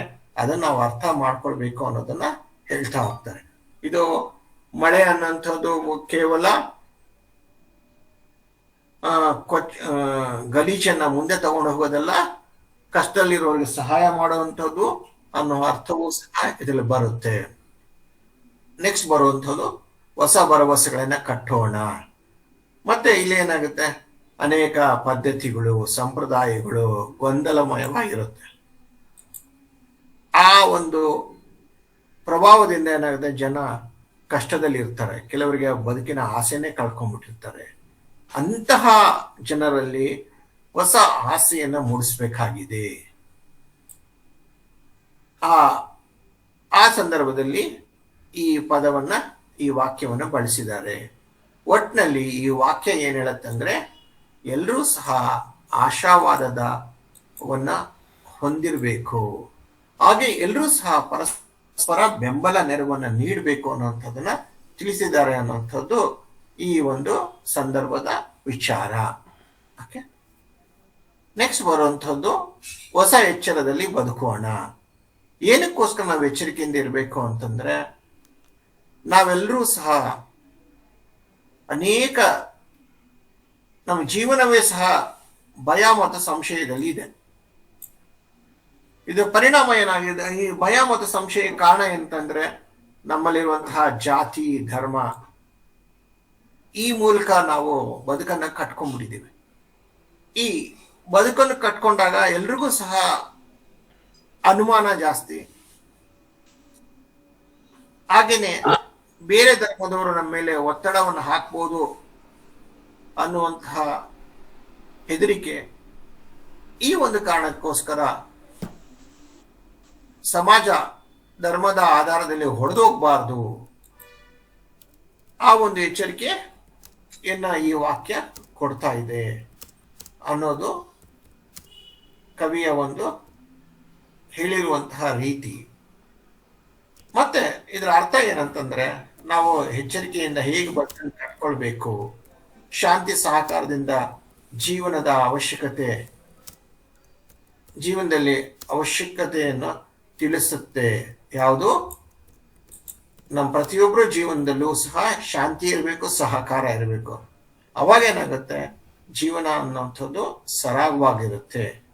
ಮತ್ತೆ ನಾವು ಬದುಕಬೇಕು, ಹೇಗೆ ಬದುಕಬೇಕು ಅನ್ನೋದನ್ನ ಈ ವಾಕ್ಯ ನಮಗೆ ಸ್ವಲ್ಪ ಸಂದೇಶವನ್ನು ನೀಡುತ್ತೆ ಅನ್ನುವಂಥದ್ದು ನಮಗೆ ಅರ್ಥ ಆಗುತ್ತೆ. ಒಟ್ಟಿನಲ್ಲಿ ಕವಿಯ ಹೇಳುವಂತಹ ಪ್ರತಿಯೊಂದು ವಿಚಾರವೂ ಸಹ ನಮ್ಮ ಬದುಕನ್ನ ಹಸನುಗೊಳಿಸ್ಲಿಕ್ಕೆ, ನಮ್ಮ ಬದುಕನ್ನ ಬದಲಾವಣೆ ಮಾಡ್ಕೊಳ್ಳಿಕ್ಕೆ ಕಾರಣ. ಕವಿಯ ಒಂದು ವಿಚಾರನೇ ನಮ್ಮಲ್ಲಿ ಬದಲಾವಣೆ ಮತ್ತು ಪ್ರಗತಿ ಅಥವಾ ಬೌದ್ಧಿಕ ಶಕ್ತಿಯನ್ನು ತುಂಬುವುದಾಗಿದೆ. ಈ ಕಾರಣಕ್ಕೋಸ್ಕರ ನಾವು ಪದ್ಯವನ್ನು ಹೊಸ ಹಿನ್ನೆಲೆಯಲ್ಲಿ ಪ್ರತಿ ವರ್ಷವೂ ಸಹ ಪಾಠ ಮಾಡುವಂತಹ ಶಿಕ್ಷಕ ತನ್ನ ಅನುಭವವನ್ನು ಹೊಸ ಹೊಸ ರೀತಿಯಲ್ಲೇ ಹಂಚ್ಕೊಳ್ತಾನ ವಿನ ಒಂದೇ ವಿಚಾರವನ್ನ ಪ್ರತಿ ವರ್ಷನೂ ಅವನು ಹೇಳೋದಿಲ್ಲ. ಹಾಗೇನೆ ಪ್ರತಿಯೊಬ್ರು ಸಹ ಪದ್ಯವನ್ನು ಒನ್ ಟೈಮ್ ಓದಿದಾಗ ಒಂದು ಅರ್ಥ ಬಂದ್ರೆ, ಇನ್ನೊಮ್ಮೆ ಓದಿದಾಗ ಹೊಸ ಅರ್ಥ ನಿಮ್ಮಲ್ಲಿ.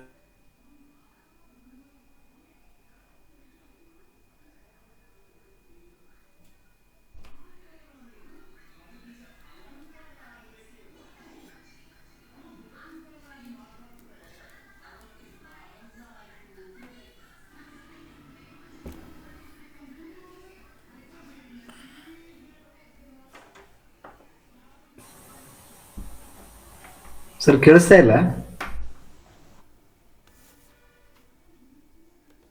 ಹೌದು, ಯಾಕೋ ಇದಾಗಿದೆ ಅನಿಸುತ್ತೆ ಸರ್. ಡಿಸ್ಕನೆಕ್ಟ್ ಆಗಿದ್ದಾರೇನೋ ಅಥವಾ ಏನೋ ಆಡಿಯೋ ಪ್ರಾಬ್ಲಮ್ ಆಗಿರ್ಬೋದು. ಅದೇ ನೋಡೋಣ, ವೇಟ್ ಮಾಡೋಣ. ನೆಟ್ವರ್ಕ್ ಪ್ರಾಬ್ಲಮ್ ಆಯ್ತು ಅಂತ ಅನ್ಸುತ್ತೆ. ಹೌದು ಸರ್, ಹೇಳ್ಬೇಕು.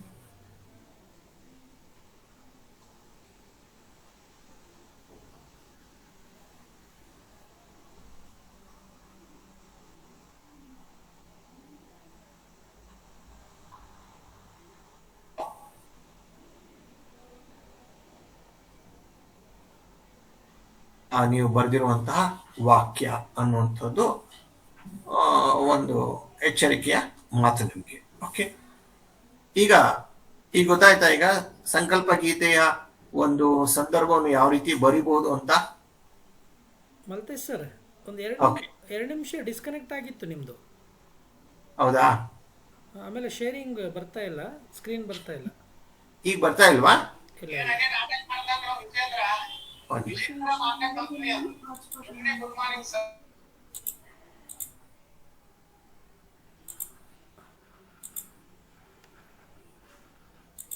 ಸರಿ, ಈಗ ಈಗ ಬಂತು ಸರ್. Okay. ಹೆಚ್ಚು ಕಡಿಮೆ 1 ನಿಮಿಷ ನಿಮ್ಮದು ವಾಯ್ಸಾಗಿ ಕೇಳಿಲ್ಲ ನೋಡಿ. ಓಕೆ ಓಕೆ, ಈಗ ಕೇಳ್ತಾ ಇದೆಯಲ್ಲ sir? Okay okay, nice.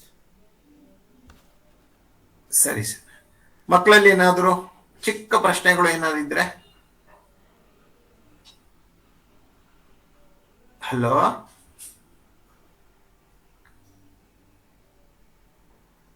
Hello, ಏನಾದ್ರು ಪ್ರಶ್ನೆ ಇದೆಯಾ? ಇಲ್ಲ ಸರ್. ಇದೇ ಇಲ್ಲ ಸರ್, ಇಲ್ಲ ಸರ್. ಇದೇ ಹಿನ್ನೆಲೆಯಲ್ಲಿ ನೀವು ಯಾರು ಪ್ರಶ್ನೆಗಳನ್ನ ಕೃಷ್ಣಕುಮಾರ್ ಯಾರು ಪ್ರಶ್ನೆ ಮಾಡ್ತಾ ಇದ್ದೀರಲ್ಲ? ಕೃಷ್ಣಕುಮಾರ್ ಇದೇ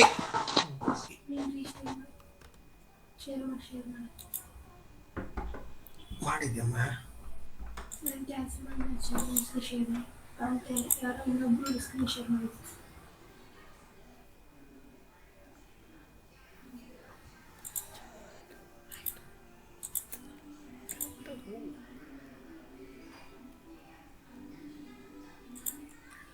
ಇದೇ ಹಿನ್ನೆಲೆಯಲ್ಲಿ ನಾವು ಪ್ರತಿ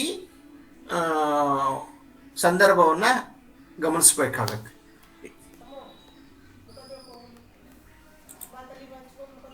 ಇಲ್ಲಿ ಎರಡು ಸಂದರ್ಭಗಳನ್ನ ಕೇಳ್ತಾರೆ. ಎರಡು ಸಂದರ್ಭದಲ್ಲಿ ಒಂದನ್ನ ನಾವು ಬರಿಬೇಕಾಗತ್ತೆ. ಓಕೆ, ಸಂದರ್ಭದ ವಿಚಾರದಲ್ಲಿ ಏನಾದರೂ ಪ್ರಶ್ನೆ ಇದೆಯಾ? ಅಲ್ವಾ? ಇಲ್ಲ ಸರ್. ಅಲ್ಲಿ 3 ವಿಷಯನ ಬರಿಬೇಕಾಗತ್ತೆ. ಒಂದು ಆಯ್ಕೆ ಬರಿಬೇಕಾಗತ್ತೆ, ಎರಡನೇದು ಸಂದರ್ಭ ಬರಿಬೇಕಾಗತ್ತೆ, ಮೂರನೇದು ಸ್ವಾರಸ್ಯ. ಸ್ವಾರಸ್ಯ ಅಂದ್ರೆ ಅರ್ಥ, ವಾಕ್ಯ ಯಾವ ರೀತಿ ಅರ್ಥ ಆಗಿದೆ, ಆ ಪ್ರಶ್ನೆಗೆ ಆ ವಾಕ್ಯದ ಅರ್ಥ ನೀವು ಮಾಡಿರೋ ರೀತಿಯಲ್ಲಿ, ನಿಮ್ಗೆ ಆಗಿರೋ ರೀತಿಯಲ್ಲಿ, ಆ ಪ್ರಶ್ನೆಗೆ ಬೇಕಾಗಿರುವ ರೀತಿಯಲ್ಲಿ ಅರ್ಥವನ್ನ ನೀವು ಬರಿಬೇಕಾಗತ್ತೆ. ಆಯ್ತಾ? ನೆಕ್ಸ್ಟ್ ಬರುವಂತಹದ್ದು ಈ ಅಲಗಲಿಯ ಬೇಡ ಸರ್. ಎಲ್ಲ 1 ಮಾರ್ಕ್ಸ್ ಇರತ್ತಲ್ಲ ಸರ್? ಏನ್ ಹೇಳಿ? ನೋಡಿ, ಇಷ್ಟು ಬರೆದ್ರೆ 1 ಮಾರ್ಕ್ಸ್ ಇರುತ್ತೆ ನಿಮ್ಗೆ. ಆಯ್ತಾ? ಇನ್ನ ಸಂದರ್ಭ ಬರೆದ್ರೆ ಅದಕ್ಕೆ 1 ಮಾರ್ಕ್ಸ್ ಇರುತ್ತೆ. ಅದಾದ್ಮೇಲೆ ಸ್ವಾರಸ್ಯ ಬರೆದ್ರೆ 1 ಮಾರ್ಕ್ಸ್ ಇರುತ್ತೆ. ಒಟ್ಟಾರೆಯಾಗಿ ಒಂದು ಸಂದರ್ಭಕ್ಕೆ ಇಷ್ಟು ವಿಚಾರ ಬರೆದ್ರೆ ನಿಮ್ಗೆ 3 ಮಾರ್ಕ್ಸ್ ಸಿಗುತ್ತೆ.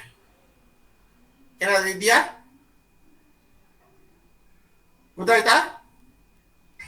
ಹಾ ಸರ್, ಹಾ ಸರ್. ಮತ್ತೆ ಈಗ ನಾನು ಹೇಳಕ್ಕಿಂತ ಹೆಚ್ಚಾಗಿ ಈಗ ನಿಮ್ಗೆ ಏನಾದ್ರೂ ಒಂದು ಚಿಕ್ಕ ಪ್ರಶ್ನೆ ಇದ್ರೆ ಕೇಳಿ. ಯಾಕೆಂದ್ರೆ ಮತ್ತೆ ನಾನು ಅದೇ ಹೇಳ್ಬೇಕು, ಇದೇ ವಿಚಾರನ ಮತ್ತೆ ಹೇಳ್ಬೇಕಾಗತ್ತೆ. ನಾನು ಸಂದರ್ಭ ಯಾವ ರೀತಿ ಬರಿಬೇಕು, ಅದರ ಅರ್ಥ ಏನು, ಅದು ಯಾವ ಸಂದರ್ಭದಲ್ಲಿ ಬಂದಿದೆ ಅಂತ. ನಿಮ್ಗೇನಾದ್ರೂ ಸಂದರ್ಭದ ವಿಚಾರದ ಬರೆಯೋ ರೀತಿಯಲ್ಲಿ ಗೊಂದಲ ಇದ್ರೆ ಅಥವಾ ಚಿಕ್ಕ ಪುಟ್ಟ ಅನುಮಾನ ಇದ್ರೆ ಕೇಳ್ತಾ ಹೋಗಿ. ಕೇಳ್ತೀರಾ? ಸಂದರ್ಭದಲ್ಲಿ ಎಷ್ಟು ಲೈನ್ಸ್ ಬರಿಬೇಕಾಗುತ್ತೆ ಸರ್? ಕಂದಮ್ಮ, ಇಲ್ಲಿ ಬರ್ದಿದೆ, ಕಾಣ್ತಾ ಇದೆಯಮ್ಮ ಸ್ಕ್ರೀನು? Yes sir. ಈಗ ನೋಡಮ್ಮ, ಇಲ್ಲಿ ಜೀವ ಸತ್ತು ಹೋಗೋದು ಗೊತ್ತಾ? ಆಯ್ತಾ? ಈಗ ನೀವು ಆಯ್ಕೆ ಎಷ್ಟು ಬರಬಹುದು? ಇಷ್ಟು ಬಿಟ್ಟು ಇನ್ನೇನು ಬರೀಲಿಕ್ಕೆ ಆಗಲ್ವಲ್ಲ. ಸಂದರ್ಭದಲ್ಲಿ ಸರ್. ಕಂದಮ್ಮ, ಈ ವಾಕ್ಯವನ್ನು ಅಲಗಲಿ ಬೇಡರು ಎಂಬ ಲಾವಣಿಯಿಂದ ಆರಿಸಲಾಗಿದೆ. ಲಾವಣಿಕಾರರು ಕಂಪನಿಯ ಸರ್ಕಾರ ಹೊರಡಿಸಿದ ಆದೇಶವನ್ನು ಹೇಳುವಾಗ ಈ ಮಾತು ಬಂದಿದೆ. ಮುಗಿದೋಯ್ತು ಆಯ್ಕೆ. ಎಷ್ಟಾಯ್ತಮ್ಮ? 2 ಸಾಲ ಆಯ್ತು. ನೋಡು, ಇಲ್ಲಿಂದ ಇಲ್ಲಿಗೆ 1 ಸಾಲ ಆಯ್ತು ಅಂದು, ಮತ್ತೆ ಇಲ್ಲಿಂದ ಇಲ್ಲಿಗೆ ಇನ್ನೊಂದು ಸಾಲ ಆಯ್ತು ಅಲ್ವಾ? 2 ಸಾಲ ಆಯ್ತು. ಇನ್ನು ಸಂದರ್ಭ, ಆ ಸಮಯದಲ್ಲಿ ಏನಾಗುತ್ತೆ ನಮ್ಗೆ ನೋಡಿ, ಹಲಗಲಿಯ 4 ಯುವಕರು ತೆಗೆದುಕೊಂಡ ನಿರ್ಧಾರವನ್ನು ಹೇಳುವಾಗ ಲಾವಣಿಕಾರರು ಈ ಮಾತನ್ನು ಬಳಸಿದ್ದಾರೆ. ಒಂದು ವಾಕ್ಯ ಆಯ್ತಮ್ಮ?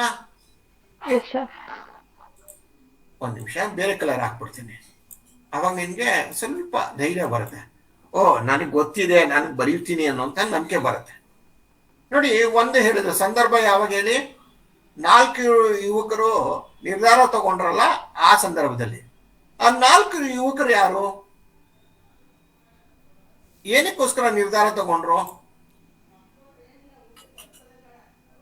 ಅವರು ವಿರೋಧಿಸಿದ್ರು, ಆದೇಶವನ್ನು ವಿರೋಧಿಸಿದ್ರು. ಆಮೇಲೆ ಅದರ ಅರ್ಥ ಏನು? ವಿರೋಧಕ್ಕೆ ಕಾರಣ ಏನಂತಂದ್ರೆ, ಆಯುಧವನ್ನು ಒಪ್ಪಿಸಿದ್ರೆ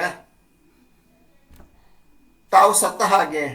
ಆ ಕಾರಣಕ್ಕೋಸ್ಕರ ಅವರು ಕಾನೂನನ್ನ ನಿಶಸ್ತ್ರೀಕರಣ ಕಾನೂನನ್ನ ಪ್ರತಿಭಟಿಸಿದ್ರು. ಇದು ಸಂದರ್ಭ. ಆಯ್ತಮ್ಮ? ಕೆಲವೊಮ್ಮೆ ಸಂದರ್ಭ 3 ಸಾಲು ಬೇಕಾಗುತ್ತೆ, ಕೆಲವೊಮ್ಮೆ ಸಂದರ್ಭ 4 ಸಾಲುಗಳು ಬೇಕಾಗತ್ತೆ. ಆಯ್ತಮ್ಮ? ಅಲ್ಲಿ ಏನಾಗುತ್ತೆ, ಸಂದರ್ಭವನ್ನು ನಾವು ಸ್ಪಷ್ಟತೆ ಆಗ್ತದೆ, ಅದು ನಮಗೆ ಗೊತ್ತಿರ್ಬೇಕು. ಸ್ಪಷ್ಟವಾದ ಸರಿಯಾದಂತಹ ಇಷ್ಟು ವಿಚಾರ ಅನ್ನೋದನ್ನ ನಾವು ತಿಳ್ಕೊಂಡ್ರೆ ಮಾತ್ರ ನಮ್ಗೆ ಮೊದಲೇ ಅರ್ಥ ಮಾಡ್ಕೊಂಡ್ರೆ ನಮ್ಗೆ ಪ್ಲಾನ್ಡ್ ಆಗಿ ಸರಿಯಾಗಿ ಕ್ರಮಬದ್ಧವಾಗಿ ನಾವು 2ರಿಂದ 3 ಸಾಲಲ್ಲಿ ಕೊಟ್ಬಿಡ್ಬೋದು. ಅಕಸ್ಮಾತ್ ನಮ್ಗೆ ಏನಾದ್ರು ಗೊಂದಲ ಇದ್ರೆ ನಾವು ಮನಸ್ಸಿನ ಶ್ರದ್ಧೆಯಿಂದ ಓದದೇ ಇದ್ದಾಗ ಏನಾಗುತ್ತೆ, ಅನಾವಶ್ಯಕವಾಗಿ ಸಂದರ್ಭ 5-6 ಸಾಲುಗಳನ್ನ ಬರೆದು ಬಿಡ್ತೀವಿ. ಅವಾಗ ನೋಡುವಂತಹ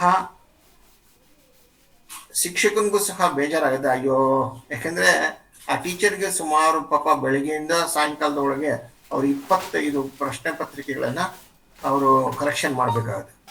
ಒಂದು ಆನ್ಸರ್ನ ಪೇಪರ್ನ ಉತ್ತರ ಪತ್ರಿಕೆಯನ್ನ ಕರೆಕ್ಷನ್ ಮಾಡೋದಕ್ಕೆ ಒಬ್ಬ ಟೀಚರ್ಗೆ ಅರ್ಧ ಗಂಟೆ ಬೇಕಾಗುತ್ತೆ. ಸರಿಸುಮಾರು 20 ನಿಮಿಷ ಆದ್ರೂ ತಗೊಳ್ತಾರೆ.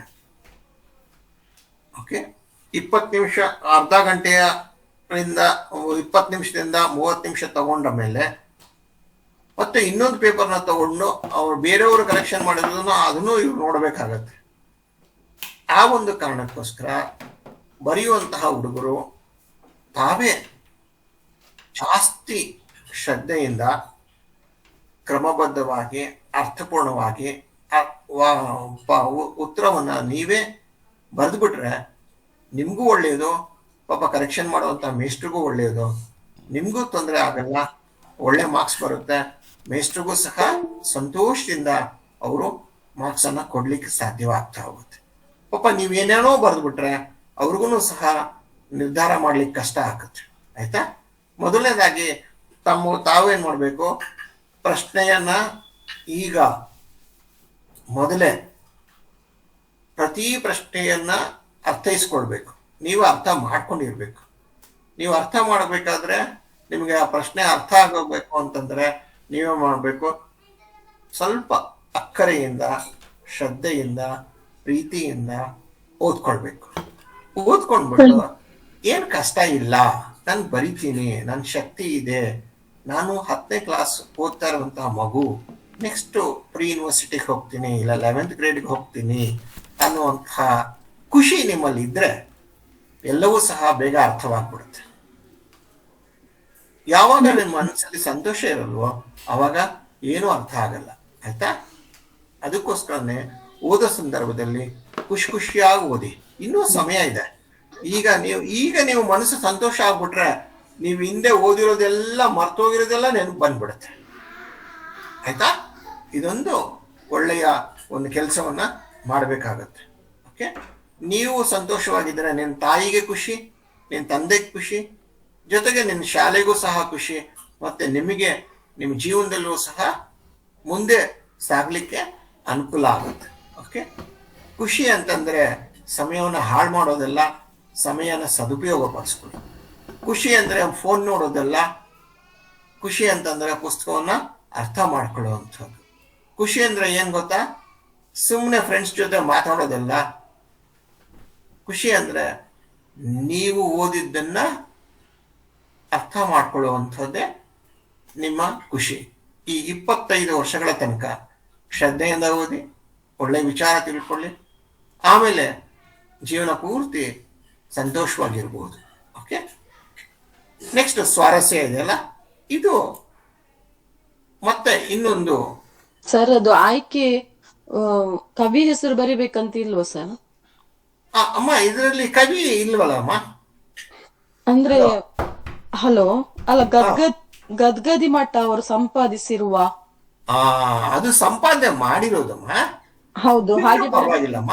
ನಮಗೆ ಮುಖ್ಯವಾಗಿ ಏನಾಗುತ್ತೆ, ಹಲಗಲಿ ಬೇಡರು ಎಂಬ ಲಾವಣಿಯಿಂದ ಆರಿಸಲಾಗಿದೆ.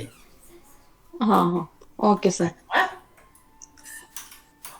ಅಮ್ಮ ಕೆಲವೊಮ್ಮೆ ಟೀಚರ್ಸ್ ಹೇಳ್ಕೊಟ್ಟಿದಾರಮ್ಮ, ಆ ಟೀಚರ್ ಹೇಳ್ಕೊಟ್ಟಿರೋ ರೀತಿಯಲ್ಲಿ ಬರೀರಿ, ಪರವಾಗಿಲ್ಲ. ಆದ್ರೆ ನನ್ನ ಪ್ರಕಾರ ನನಗೆ ವೈಯಕ್ತಿಕವಾಗಿ ಇಷ್ಟು ವಿಚಾರ ಹಲಗಲಿಯ ಬೇಡರು ಎಂಬ ಲಾವಣಿಯಿಂದ ಆರಿಸ್ಕೊಳ್ಳಾಗಿದೆ ಅನ್ನೋದನ್ನೇ ಕೊಟ್ಬಿಟ್ರೆ ಸಾಕಮ್ಮ. ಆದ್ರೆ ಅಲ್ಲಿ ನಾವು ಯಾವುದು ಎದೆಗೆ ಸರಿ, ಇನ್ನೊಂದು ಸಂಕಲ್ಪ ಗೀತೆಯಲ್ಲಿ ಕವಿಗಳ ಹೆಸರು ಬರಿತಾ ಹೋಗ್ತೀವಿ, ಯಾಕಂದ್ರೆ ನಮಗೆ ಆ ವ್ಯಕ್ತಿ ಬಿಟ್ಟು ಬೇರೆ ಯಾರೂ ಇಲ್ಲ ಅಲ್ವಾ. ಇದು ಲಾವಣಿನ ಬೇರೆ ಯಾರೂ ಹಾಡಿರೋದನ್ನ ಶ್ರೀಯುತ ಗದ್ಗಿ ಮಠ ಅವರು ಸಂಕಲನ ಮಾಡಿ ಅದನ್ನ ಸಂಗ್ರಹಿಸಿ ತಮ್ಮದೇ ಆದಂತಹ ಪುಸ್ತಕವನ್ನ ಪ್ರಕಟಣೆ ಮಾಡಿದ್ರಲ್ವಾ. ಆ ಒಂದು ಕಾರಣಕ್ಕೋಸ್ಕರ ಅದ್ರ ಬರೆದ್ರೂ ಬರುತ್ತೆ, ಬರಿದೇ ಇದ್ರೂ ಬರುತ್ತೆ. ಒಟ್ಟು ಲಾವಣಿ ಹಲಗಲಿ ಬೇಡರು ಎಂಬ ಲಾವಣಿ ಅನ್ನೋದನ್ನ ಉತ್ತರ ಬಯಸುತ್ತಮ್ಮ. Okay sir. ಮತ್ತೆ ಅದು ಸಂದರ್ಭ ನೀವೀಗ ಕೊಟ್ರಲ್ಲ ಸರ್, ಅದು ಉತ್ತರ. ಓಕೆಮ್ಮ. ಅದು ಇದ್ದ ಹಾಗೆ ಬರಿಬೇಕಂದ್ರೆ ಮಕ್ಳಿಗೆ ಯಾವುದು ಅರ್ಥ ಆಗಿದೆ ಅದು ಬರಿಬಹುದಾ? ಅಂದ್ರೆ ಸ್ವಲ್ಪ ನೋಡಮ್ಮ, ಇದು ಸಂದರ್ಭ ಕೇಳುವುದ ಮೊದಲೇ ಹೇಳ್ಬಿಟ್ಟೆ ನಾನು, ಆ ಹಿಂದೆ ಹೇಳ್ಬೇಕಾದ್ರೆ ಈ ಸಂದರ್ಭ ಇದೆಯಲ್ಲ, ಕವಿ ಅಥವಾ ಲಾವಣಿಕಾರ ಅಥವಾ ಲೇಖಕರು ಹೇಳಿರುವ ಸಂದರ್ಭ ನಾವು ಓದಿದೀವಿ ಪಾಠದಲ್ಲಿ. ಅದಕ್ಕೆ ಸಂವಾದಿಯಾಗಿ ಬರೆದು ಅಲ್ಲಿರುವಂತ ಪದಗಳನ್ನ ಸಾಧ್ಯವಾದಷ್ಟು ಬಳಸಿದ್ರೆ ಮಾತ್ರ ಅದಕ್ಕೆ ಸ್ವಲ್ಪ ತೂಕ ಜಾಸ್ತಿ ಇರುತ್ತಮ್ಮ. ಇದೇ ರೀತಿ ಬರಿಬೇಕು ಅಂತ ಅಲ್ಲ, ಇಷ್ಟು ವಿಚಾರಗಳು ಇರ್ಬೇಕು ಅನ್ನೋದನ್ನ ಹೇಳಿರೋದು. ಸರ್, ನಾನೊಂದು ಈ ತರದ ಆನ್ಸರ್ ಹೇಳ ಸರ್, ಸ್ವಲ್ಪ ಕೇಳ್ತೀರಾ? ಹೇಳಮ್ಮ. ಸಂದರ್ಭ ಇದು ಹಲಗಲಿ ಬೇಡರು ಹೇಳಿದ ಮಾತಾಗಿದೆ. ಕುಂಪನಿ ಸರ್ಕಾರ ನಿಶಸ್ತ್ರೀಕರಣ ಕಾಯ್ದೆಯಡಿ ಎಲ್ಲಾ ಜನರಿಗೆ ಜೋರು ಮಾಡಿ ಕಸಿದುಕೊಳ್ಳಿರಿ ಹತ್ತಾರ ಎಂಬ ಆದೇಶ ಹೊರಡಿಸಿದಾಗ ಹಲಗಲಿಯ ಪ್ರಮುಖರಾದ ಪೂಜಾರಿ, ಹನುಮ, ಬ್ಯಾಡರಬಾಲ, ಜಡಗ, ರಾಮ ಎಂಬ 4 ಮಂದಿ ಕೂಡಿಕೊಂಡು ನಾವು ನಮ್ಮ ಬಳಿ ಇರುವ ಆಯುಧಗಳನ್ನು ಸತಾಯಿಸಿದರೂ ಕೊಡಬಾರದು, ಆಯುಧಗಳು ಹೋದರೆ ನಮ್ಮ ಜೀವ ಸತ್ತು ಹೋಗುತ್ತದೆ ಎಂದು ಪಿತೂರಿ ಮಾಡಿದ ಸಂದರ್ಭದಲ್ಲಿ ಈ ಮಾತು ಬಂದಿದೆ. ಅಮ್ಮ, ತಾವು ಹೇಳಿರೋದು ಅದೇನೆಮ್ಮ, ನಾನು ಹೇಳಿರೋದು ಅದೇನೆ. ನಿಮ್ದು ಮಂಗಳೂರು ಕನ್ನಡದಲ್ಲಿ ಹೆಚ್ಚು ವಿಚಾರ ಹೇಳಿದ್ದೀರಾ, ನಾನು ಬೆಂಗಳೂರು ಕನ್ನಡದಲ್ಲಿ ಸ್ವಲ್ಪ ವಿಚಾರ ಹೇಳಿದ್ದೀನಿ ಅಷ್ಟೇಮ್ಮ. ಅದೇ ಸರ್, ಅದಕ್ಕೆ ಅಷ್ಟೇ ಅಮ್ಮ. ನಿಮ್ಮಲ್ಲಿ ಇದು ಯಾವುದು ಭಾಷಾ ಶ್ರೀಮಂತಿಕೆ ಜಾಸ್ತಿ ಇದೆ, ನಿಮ್ಮಲ್ಲಿ ಬರೆಯುವಂತ ಶಕ್ತಿ ಕೌಶಲ್ಯ ಜಾಸ್ತಿ ಇದೆ, ನೀವು ಬರ್ದಿದ್ದೀರಾ. ನಾನು ದಡ್ಡ, ನಾನು ಸ್ವಲ್ಪ ತಿಳ್ಕೊಂಡಿದ್ದೀನಿ. ಅಲ್ಲ ಸರ್, ಆ ತರ ಹೇಳ್ತಾ ಇಲ್ಲಮ್ಮ. ನನ್ನಲ್ಲಿ ಶಕ್ತಿ ಕಡಿಮೆ ಇದೆ, ಆದ್ರೆ ವಿಚಾರ ಅಷ್ಟೇ ಇದೆ ಅಮ್ಮ. ಓಕೆ ಸರ್, ಅಥವಾ ಮಗುನ ಅಲ್ಲ ಸರ್, ಇದು ಸ್ಟೂಡೆಂಟ್, ಇದೊಂದು ಅಮ್ಮ ಮಾತಾಡ್ತಿರೋದು. ಅಮ್ಮ ಪರವಾಗಿಲ್ಲಮ್ಮ. ಅಮ್ಮ ಬರಿಬೋದಮ್ಮ. ನೋಡಿ, ನಮ್ಮ ಹಿರಿಯರು ಇನ್ನೊಬ್ರು ಏನೋ ಮಾತಾಡಬಹುದು. ಸರ್ ನಾಗರಾಜ್ ಸರ್ ಅಥವಾ ಗಿರೀಶ್ ಸರ್? ಸರ್ ಏನಿಲ್ಲ ಮೇಡಮ್, ಏನಿಲ್ಲ, ಇದು ನಿರೀಕ್ಷಿತ ಉತ್ತರ ಅಂದ್ರೆ ಕನಿಷ್ಠ ಈ ಮಟ್ಟದಲ್ಲಿ ಇರಬೇಕು ಅನ್ನೋದನ್ನ ಸರ್ ತೋರಿಸ್ತಾ ಇದ್ದಾರೆ. ಅಂದ್ರೆ ಇಲ್ಲಿ ನಾವು ಸ್ಲೋ ಲರ್ನರ್ ಕೂಡ ಇಲ್ಲಿ ಆಲೋಚನೆ ಮಾಡಿ ಸರ್ ಮಾಡಿರ್ತಕ್ಕಂಥದ್ದು. ತುಂಬಾ ಸ್ಲೋ ಲರ್ನರ್ ಇರ್ತಾರೆ, ಅವರಿಗೆ ಈ ಮಟ್ಟದಲ್ಲಿ ಇರ್ಲಿ ಅಂತ. ಬಟ್ ನೀವು ಹೇಳಿದ ಹಾಗೆ ಸಂಪಾದಕ ಹೆಸರು ಬರ್ದಿದ್ದೇ ಆದ್ರೆ ಅದು ತುಂಬಾ ವ್ಯಾಲ್ಯೂ ಆಗುತ್ತೆ. ಸೊ ಮೌಲ್ಯಮಾಪಕರಿಗೆ ತುಂಬಾ ಅಟ್ರಾಕ್ಟ್ ಆಗುತ್ತೆ ತಕ್ಷಣ. ಅಂದ್ರೆ ಮಗುಗೆ ಸಂಪೂರ್ಣವಾದ ಕಾನ್ಸೆಪ್ಟ್ ಗೊತ್ತಿದೆ ಅಂತೇಳಿ ಮೌಲ್ಯಮಾಪಕರಿಗಾಗಿ ಯಾವುದೇ ಕೊಡ್ತಕ್ಕ ಅಂದ್ರೆ ಪೂರ್ತಿ ಅಂಕಗಳು ಸಿಗೋ ಸಾಧ್ಯತೆ ಇರ್ತದೆ ನೀವು ಆ ರೀತಿ ಬರ್ದಾಗ. ಅಮ್ಮ, ಇನ್ನೊಂದು ಉತ್ತರ ಇದೇ ಸರಿ ಅಂತ ನಾನು ಹೇಳ್ತಾ ಇಲ್ಲಮ್ಮ. ನಾನು ಹೇಳೋದೇ ಸರಿ ಅಂತ ಅಲ್ಲ. ನನಗೆ ಎಷ್ಟು ಸಾಧ್ಯನೋ ಅಷ್ಟು ಸರಳವಾಗಿ, ಸ್ಪಷ್ಟವಾಗಿ, ಇಷ್ಟು ಮಾಹಿತಿ ಇದ್ರೆ ಒಬ್ಬ ಮೌಲ್ಯಮಾಪಕನಿಗೆ ಸಂತೋಷ ತರುತ್ತೆ ಅನ್ನೋದನ್ನ ಹೇಳಿದ್ದೀನಮ್ಮ. ಓಕೆ ಸರ್, ಧನ್ಯವಾದಗಳು. ನೀವು ನಿಮ್ಮ ಮಗು ಅಥವಾ ಆ, ತಾವೇ ಟೀಚರ್ ಆಗಿದ್ರು ಹೇಳ್ಕೊಟ್ರು ಪರವಾಗಿಲ್ಲಮ್ಮ. Okay sir, okay. ಓಕೆ, ನೋಡಮ್ಮ ಇದನ್ನ ನೋಡಮ್ಮ, ಇದು ಅಲ್ಲ, ಮೂರನೇದು. ನಂದು ಒಂದು ಕ್ವಶನ್ ಸರ್, ಅಂದ್ರೆ ಕನ್ನಡ ಇದ್ದ ಹಾಗೆ ಬರಿಬೇಕಾ, ಮಕ್ಕಳು ಹೇಗೆ ಅರ್ಥ ಮಾಡಿಕೊಳ್ತಾರೆ ಹಾಗೆ ಬರಿಬೋದು ಅಂತ. ಅಮ್ಮ, ಹೊಸ NEP ಮತ್ತು NCF ಪ್ರಕಾರ ಮಗು ವಿಚಾರವನ್ನ ತನ್ನ ಭಾಷೆಯಲ್ಲಿ ಬರೆದ್ರೆ ಗೌರವಿಸಬೇಕು ಅನ್ನುವಂತಹ ಆದೇಶ ಇದೆ. ಆದರೆ ಇನ್ನು ತುಂಬಾ ಜನ ಒಪ್ಕೊಂಡಿಲ್ಲ ಅದು. ಆಯ್ತಮ್ಮ? ಸರ್ ಸ್ವಲ್ಪ ಮಾತಾಡ್ಬೋದಾ? ಮಾತಾಡಿ ಸರ್. ಅಲ್ಲ, ಮುಗಿಸ್ಬಿಡ್ತೀನಿ ನಾನು. ಒಂದೇ ಸೆಕೆಂಡ್. ಆದ್ರೆ ನಾವು ಏನ್ ಮಾಡ್ಬೇಕಾಗತ್ತೆ, ಅಲ್ಲಿರುವಂತಹ ಪದಗಳನ್ನ ಹೆಚ್ಚು ಬಳಸಿದ್ರೆ ಸೂಕ್ತ ಅನ್ನೋದು ಎಸ್. ಬಹುತೇಕ ಶಿಕ್ಷಕರ ಒಂದು ಅಭಿಪ್ರಾಯಮ್ಮ. ಇನ್ನ ನಮ್ಮ ಹಿರಿಯರು ಇದ್ದಾರೆ, ಮೇಡಮ್ ಏನಿಲ್ಲ ಗಿರೀಶ್ ಪಾಟೀಲ್ರು ಮತ್ತೆ ನಾಗರಾಜ್ ಅವರು ಇದ್ದಾರೆ, ಆಮೇಲೆ ದಿವಾಕರ್ ಸರ್ ಇದ್ದಾರೆ. ಅವ್ರೇನಾದ್ರು ಹೊಸ ವಿಚಾರವನ್ನ ನಿಮಗೆ ಹಂಚ್ಕೊಳ್ತಾರೆ. ಈಗ ನೋಡಿ, ಗಿರೀಶ್ ಪಾಟೀಲ್ ಮಾತಾಡ್ತಾರೆ. ಹಾಗೇನು ಹೊಸ ವಿಚಾರ ಇಲ್ಲ. ಈಗ ಆಲ್ರೆಡಿ ಮಾಲ್ತೇಶ್ ಸರ್ ಅವ್ರು ಹೇಳಿದ್ರು, ನಾಗರಾಜ್ ಸರ್ ಅವ್ರು ಹೇಳಿದ್ರಲ್ಲ ಮೇಡಮ್. ಏನಿಲ್ಲ, ಒಂದು ಈಗ ನಮ್ಮ ಮಕ್ಕಳು ಕೇಳ್ತಾರೆ, ಸರ್ ಓನಾಗಿ ಬರಿಬೋದಾ ಅಂತ ಕೇಳ್ತಾರೆ. ನಾನು ಅವ್ರಿಗೆ ಹೇಳ್ತೇನೆ, ಅಲ್ಲಿರುವಂತಹ ಆ ಒಂದು ಸಂದರ್ಭ ಆಗಿರಲಿ, 8-10 ವಾಕ್ಯ ಇರಲಿ, 5-6 ವಾಕ್ಯದಲ್ಲಿ ಯಾವ ಪದಗಳಿರ್ತವೆ, ವಾಕ್ಯಗಳಿರ್ತವೆ, ಅದನ್ನು ಬಳಸ್ಕೊಂಡು 1-2 ಸೆಂಟೆನ್ಸಲ್ಲಿ ನೀವು ನಿಮ್ಮದೇ ಭಾಷೆಯನ್ನು ಬಳಸಿದರೆ ಸಮಸ್ಯೆ ಇಲ್ಲ. ಆದರೆ ಅಲ್ಲಿ ಆ ಉತ್ತರದಲ್ಲಿ ಏನು ಸರ್ ಹೇಳಿದ್ರಲ್ಲ, ನಿರೀಕ್ಷಿತ ಏನಿರುತ್ತಲ್ಲ ಅದು ಮಿಸ್ ಆಗಬಾರ್ದು, ಆ ಪದಗಳು, ಆ ವಾಕ್ಯಗಳು. ಈಗ ತುಂಬ ಸರಳವಾಗಿ ನನಗೆ ಗೊತ್ತಿರೋ ಪದಗಳನ್ನ ಬಳಸ್ತೇನೆ, ಕಥೆ ಥರ ಬರಿತೀನಿ ಅಂದಾಗ ಮಕ್ಕಳ ಭಾಷಿಕ ಸಾಮರ್ಥ್ಯವನ್ನು ಪರೀಕ್ಷೆ ಮಾಡಲಿಕ್ಕೆ ಅಲ್ಲಿ ಆ ಒಂದು ನಿರೀಕ್ಷಿತ ಪ್ರಶ್ನೆ ಅಂದರೆ ನಿರೀಕ್ಷಿತ ಉತ್ತರಗಳನ್ನು ಬರೆಯೋದು ಸೂಕ್ತ ಮೇಡಮ್. ಅಂದರೆ ಏನು ಪದಗಳು, ವಾಕ್ಯಗಳಿರ್ತವೆ ಅದು ಬರೆಯೋದು ಸೂಕ್ತ. ಇಡೀ ನಾವು ಟೆಕ್ಸ್ಟ್ ಬುಕ್ಕನ್ನು ನೋಡಿದಾಗ, ಇವನ್ ಹಳೆ ನಡುಗನ್ನಡ ತಗೊಂಡಾಗ ನಡುಗನ್ನಡ ಪಾಠ ಅಥವಾ ಹಲಗಲಿ ಬೇಡರು ಈ ರೀತಿಯ ಗ್ರಾಮ್ಯ ಭಾಷೆ ಇರುವಂತಹ ಪಾಠಗಳನ್ನು ತೆಗೆದುಕೊಂಡಾಗ ಕೂಡ ಉತ್ತರ ಗ್ರಾಂಥಿಕ ಭಾಷೆಯ ನಿರೀಕ್ಷಣೆ ಮಾಡ್ತಾರೆ. ಗ್ರಾಂಥಿಕ ಭಾಷೆಯಲ್ಲಿ ನೀವು ಉತ್ತರಗಳನ್ನು ಬರೀಬಹುದು. ಬರೆಯುವಾಗ ಅಲ್ಲಿರುವ ವಾಕ್ಯವನ್ನು, ಈಗ ಹಲಗಲಿ ಬೇಡರು ಅಲ್ಲಿರುವ ಯಾವುದೋ ಒಂದು ವಾಕ್ಯವನ್ನು ಸಂದರ್ಭ ಅಂತ ಬಂದಾಗ ಆ ಒಂದು ವಾಕ್ಯವನ್ನು ನೇರವಾಗಿ ತೆಗೆದುಕೊಳ್ಬೇಕು. ಅಥವಾ ನಡುಗನ್ನಡ ಪಾಠಗಳು ಬಂದಾಗ ಅಲ್ಲಿರುವ ಸಂದರ್ಭಗಳು ಬಂದಾಗ ಅಲ್ಲಿರುವ ವಾಕ್ಯಗಳನ್ನು ತೆಗೆದುಕೊಳ್ಬೇಕಾಗುತ್ತೆ. ಹಾಗಾಗಿ ಅಲ್ಲಿರೋ ಪದ, ವಾಕ್ಯಗಳು, ಆ ಕಾನ್ಸೆಪ್ಟ್ ಅದು ಮಿಸ್ ಆಗಬಾರ್ದ್ರೆ, ಅದು ಮಿಸ್ ಆಗದೆ ಬರಿಬೇಕು ಮಕ್ಕಳು. ಓನಾಗಿ ಅಂದರೆ ತುಂಬ ಸ್ವತಃ ಕತೆ ಥರ ಬರೆದ್ರೆ ಆಗೋದಿಲ್ಲ. ಈ ಹುಡುಗ ಏನು ಅರ್ಥ ಮಾಡ್ಕೊಂಡಿಲ್ಲ, ಸುಮ್ಮನೆ ಕತೆ ಕೇಳಿದ್ದಾನೆ ಬರೆದಿದ್ದಾನೆ ಅಂತ ಆಗುತ್ತೆ. ಅಲ್ಲಿರೋ ಪದಗಳು, ವಾಕ್ಯಗಳು ಏನಿರ್ತವೆ ಆ ಪಠ್ಯದಲ್ಲಿ ಅದು ಮಿಸ್ ಆಗಲಾರದೆ ಬರಿಬೇಕು.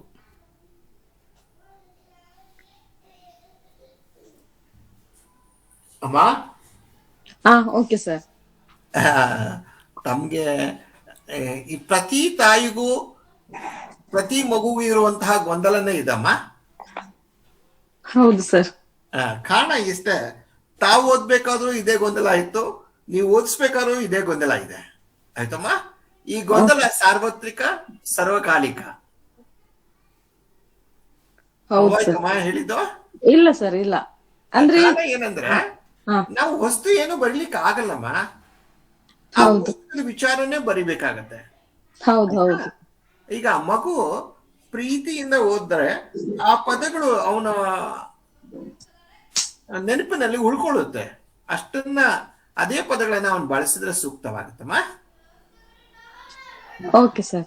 ನೀವು ಇದನ್ನ ಒಪ್ಕೊಳ್ಬಹುದು ಅಥವಾ ಒಪ್ಕೊಳ್ದೇನೆ ಇರಬಹುದು.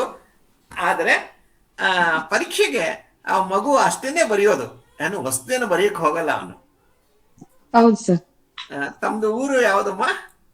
ನಮ್ದು ಉಡುಪಿ. ಕನ್ನಡ. ಉಡುಪಿ ಸರ್. ಉಡುಪಿಯವರು. ಓಕೆ. ಕೃಷ್ಣನ ಊರಿನವರು. ಹೌದು ಸರ್. ಸ್ಕೂಲಮ್ಮ ನಿಮ್ ಮಗು ಓದ್ತಾ ಇರೋದು? ನಮ್ದು ಪ್ರೆಸೆಂಟ್ ಇಲ್ಲಿ ಚಂದ್ರನಗರ ಅಂತ. ಓಕೆ. ಸ್ಕೂಲ್ ಹೆಸರು ಪ್ರೆಸೆಂಟಾ? Crescent international school. ಆಯ್ತಮ್ಮ, ಒಳ್ಳೇದಮ್ಮ. ಇನ್ನೂ ಏನಾದ್ರು ಅನುಮಾನಗಳು ಇದ್ರೆ ನಮ್ಮ ಗಿರೀಶ್ ಅವ್ರ ಹತ್ರ, ನಾಗರಾಜ್ ಅವ್ರ ಹತ್ರ, ದಿವಾಕರ್ ಅವ್ರ ಹತ್ರ ಇನ್ನೊಮ್ಮೆ ಮಾತುಕತೆ ಮಾಡೋಣಮ್ಮ. ಆಯ್ತಮ್ಮ? Okay sir. ತಾವು ಮಕ್ಕಳೆಲ್ಲ ಹೋದ್ಮೇಲೆ 1-2 ನಿಮಿಷ ಕಾಯ್ದ್ರೆ ಮಾತಾಡ್ಬೋದು ಜಾಸ್ತಿ. ಓಕೆಮ್ಮ? Okay sir. ನೋಡಿ, ಇಲ್ಲಿನೂ ಅಷ್ಟೇ, ಹೊಡೆದಾರು ಗುಂಡು ಕರುಣ ಹಿಲ್ಡಾಂಗ. ಇದು ಉತ್ತರ ಕರ್ನಾಟಕದ ಹಾಡು ಭಾಷೆಯಲ್ಲಿರುವಂತಹ ಮಾತು. ಇದು ಇದನ್ನ ನಾವು ಮಂಗಳೂರು ಕನ್ನಡದಲ್ಲಿ ಕಾಣ್ಲಿಕ್ಕಾಗಲ್ಲ, ಬೆಂಗಳೂರು ಕನ್ನಡ ಇದು ಅರ್ಥನೇ ಆಗೋದಿಲ್ಲ ಮಕ್ಕಳಿಗೆ, ಯಾಕಂದ್ರೆ ಇದೆಲ್ಲ ಇಂಗ್ಲಿಷ್ ಮಯದ ಮತ್ತು ಕಾಸ್ಮೋಪಾಲಿಟನ್ ಸಿಟಿ ಆಗಿರೋದ್ರಿಂದ ಇದನ್ನ ನಾವು ಯಾವುದೋ ಒಂದು ಅದ್ಭುತವಾದ ಭಾಷೆ ಅನ್ಕೊಂಡ್ಬಿಡ್ತಾನೆ ಈ ಬೆಂಗಳೂರಿನವ್ರು. ಆದ್ರೂ ಸಹ ಮಗು ಈ ಪದನ ಅವನು ಅರ್ಥ ಮಾಡ್ಕೊಳ್ಳೇಬೇಕು, ಅವನು ಬಳಸಲೇಬೇಕು. ಕಾರಣ ಇಷ್ಟೇ, ನನ್ನ ಕನ್ನಡ ಇಷ್ಟು ವಿಭಿನ್ನವಾಗಿದೆ. ಅಂದ್ರೆ ಭಾಷೆ ಅನ್ನೋದು ಒಂದೇ ಅಲ್ಲ, ಭಾಷೆ ಅನ್ನೋದು ಹಲವು ಕಡೆ ಹಲವು ರೀತಿಯಲ್ಲಿ ಇರುತ್ತೆ. ಅವೆಲ್ಲವೂ ಸಹ ಒಂದೇ ಅರ್ಥ ಕೊಡುತ್ತೆ. ಎಲ್ಲರೂ ಸಹ ನನ್ನವರು, ನನ್ನ ಬಂಧುಗಳು ಅಂತ ಗೊತ್ತಾಗ್ಲಿ ಅನ್ನೋ ಒಂದು ಕಾರಣಕ್ಕೋಸ್ಕರ ಭಾಷೆಯನ್ನ, ಹತ್ತಾರು ಭಾಷೆಗಳನ್ನ ಪುಸ್ತಕದಲ್ಲಿ ಸೇರಿಸ್ತಾ ಹೋಗ್ತಾರೆ.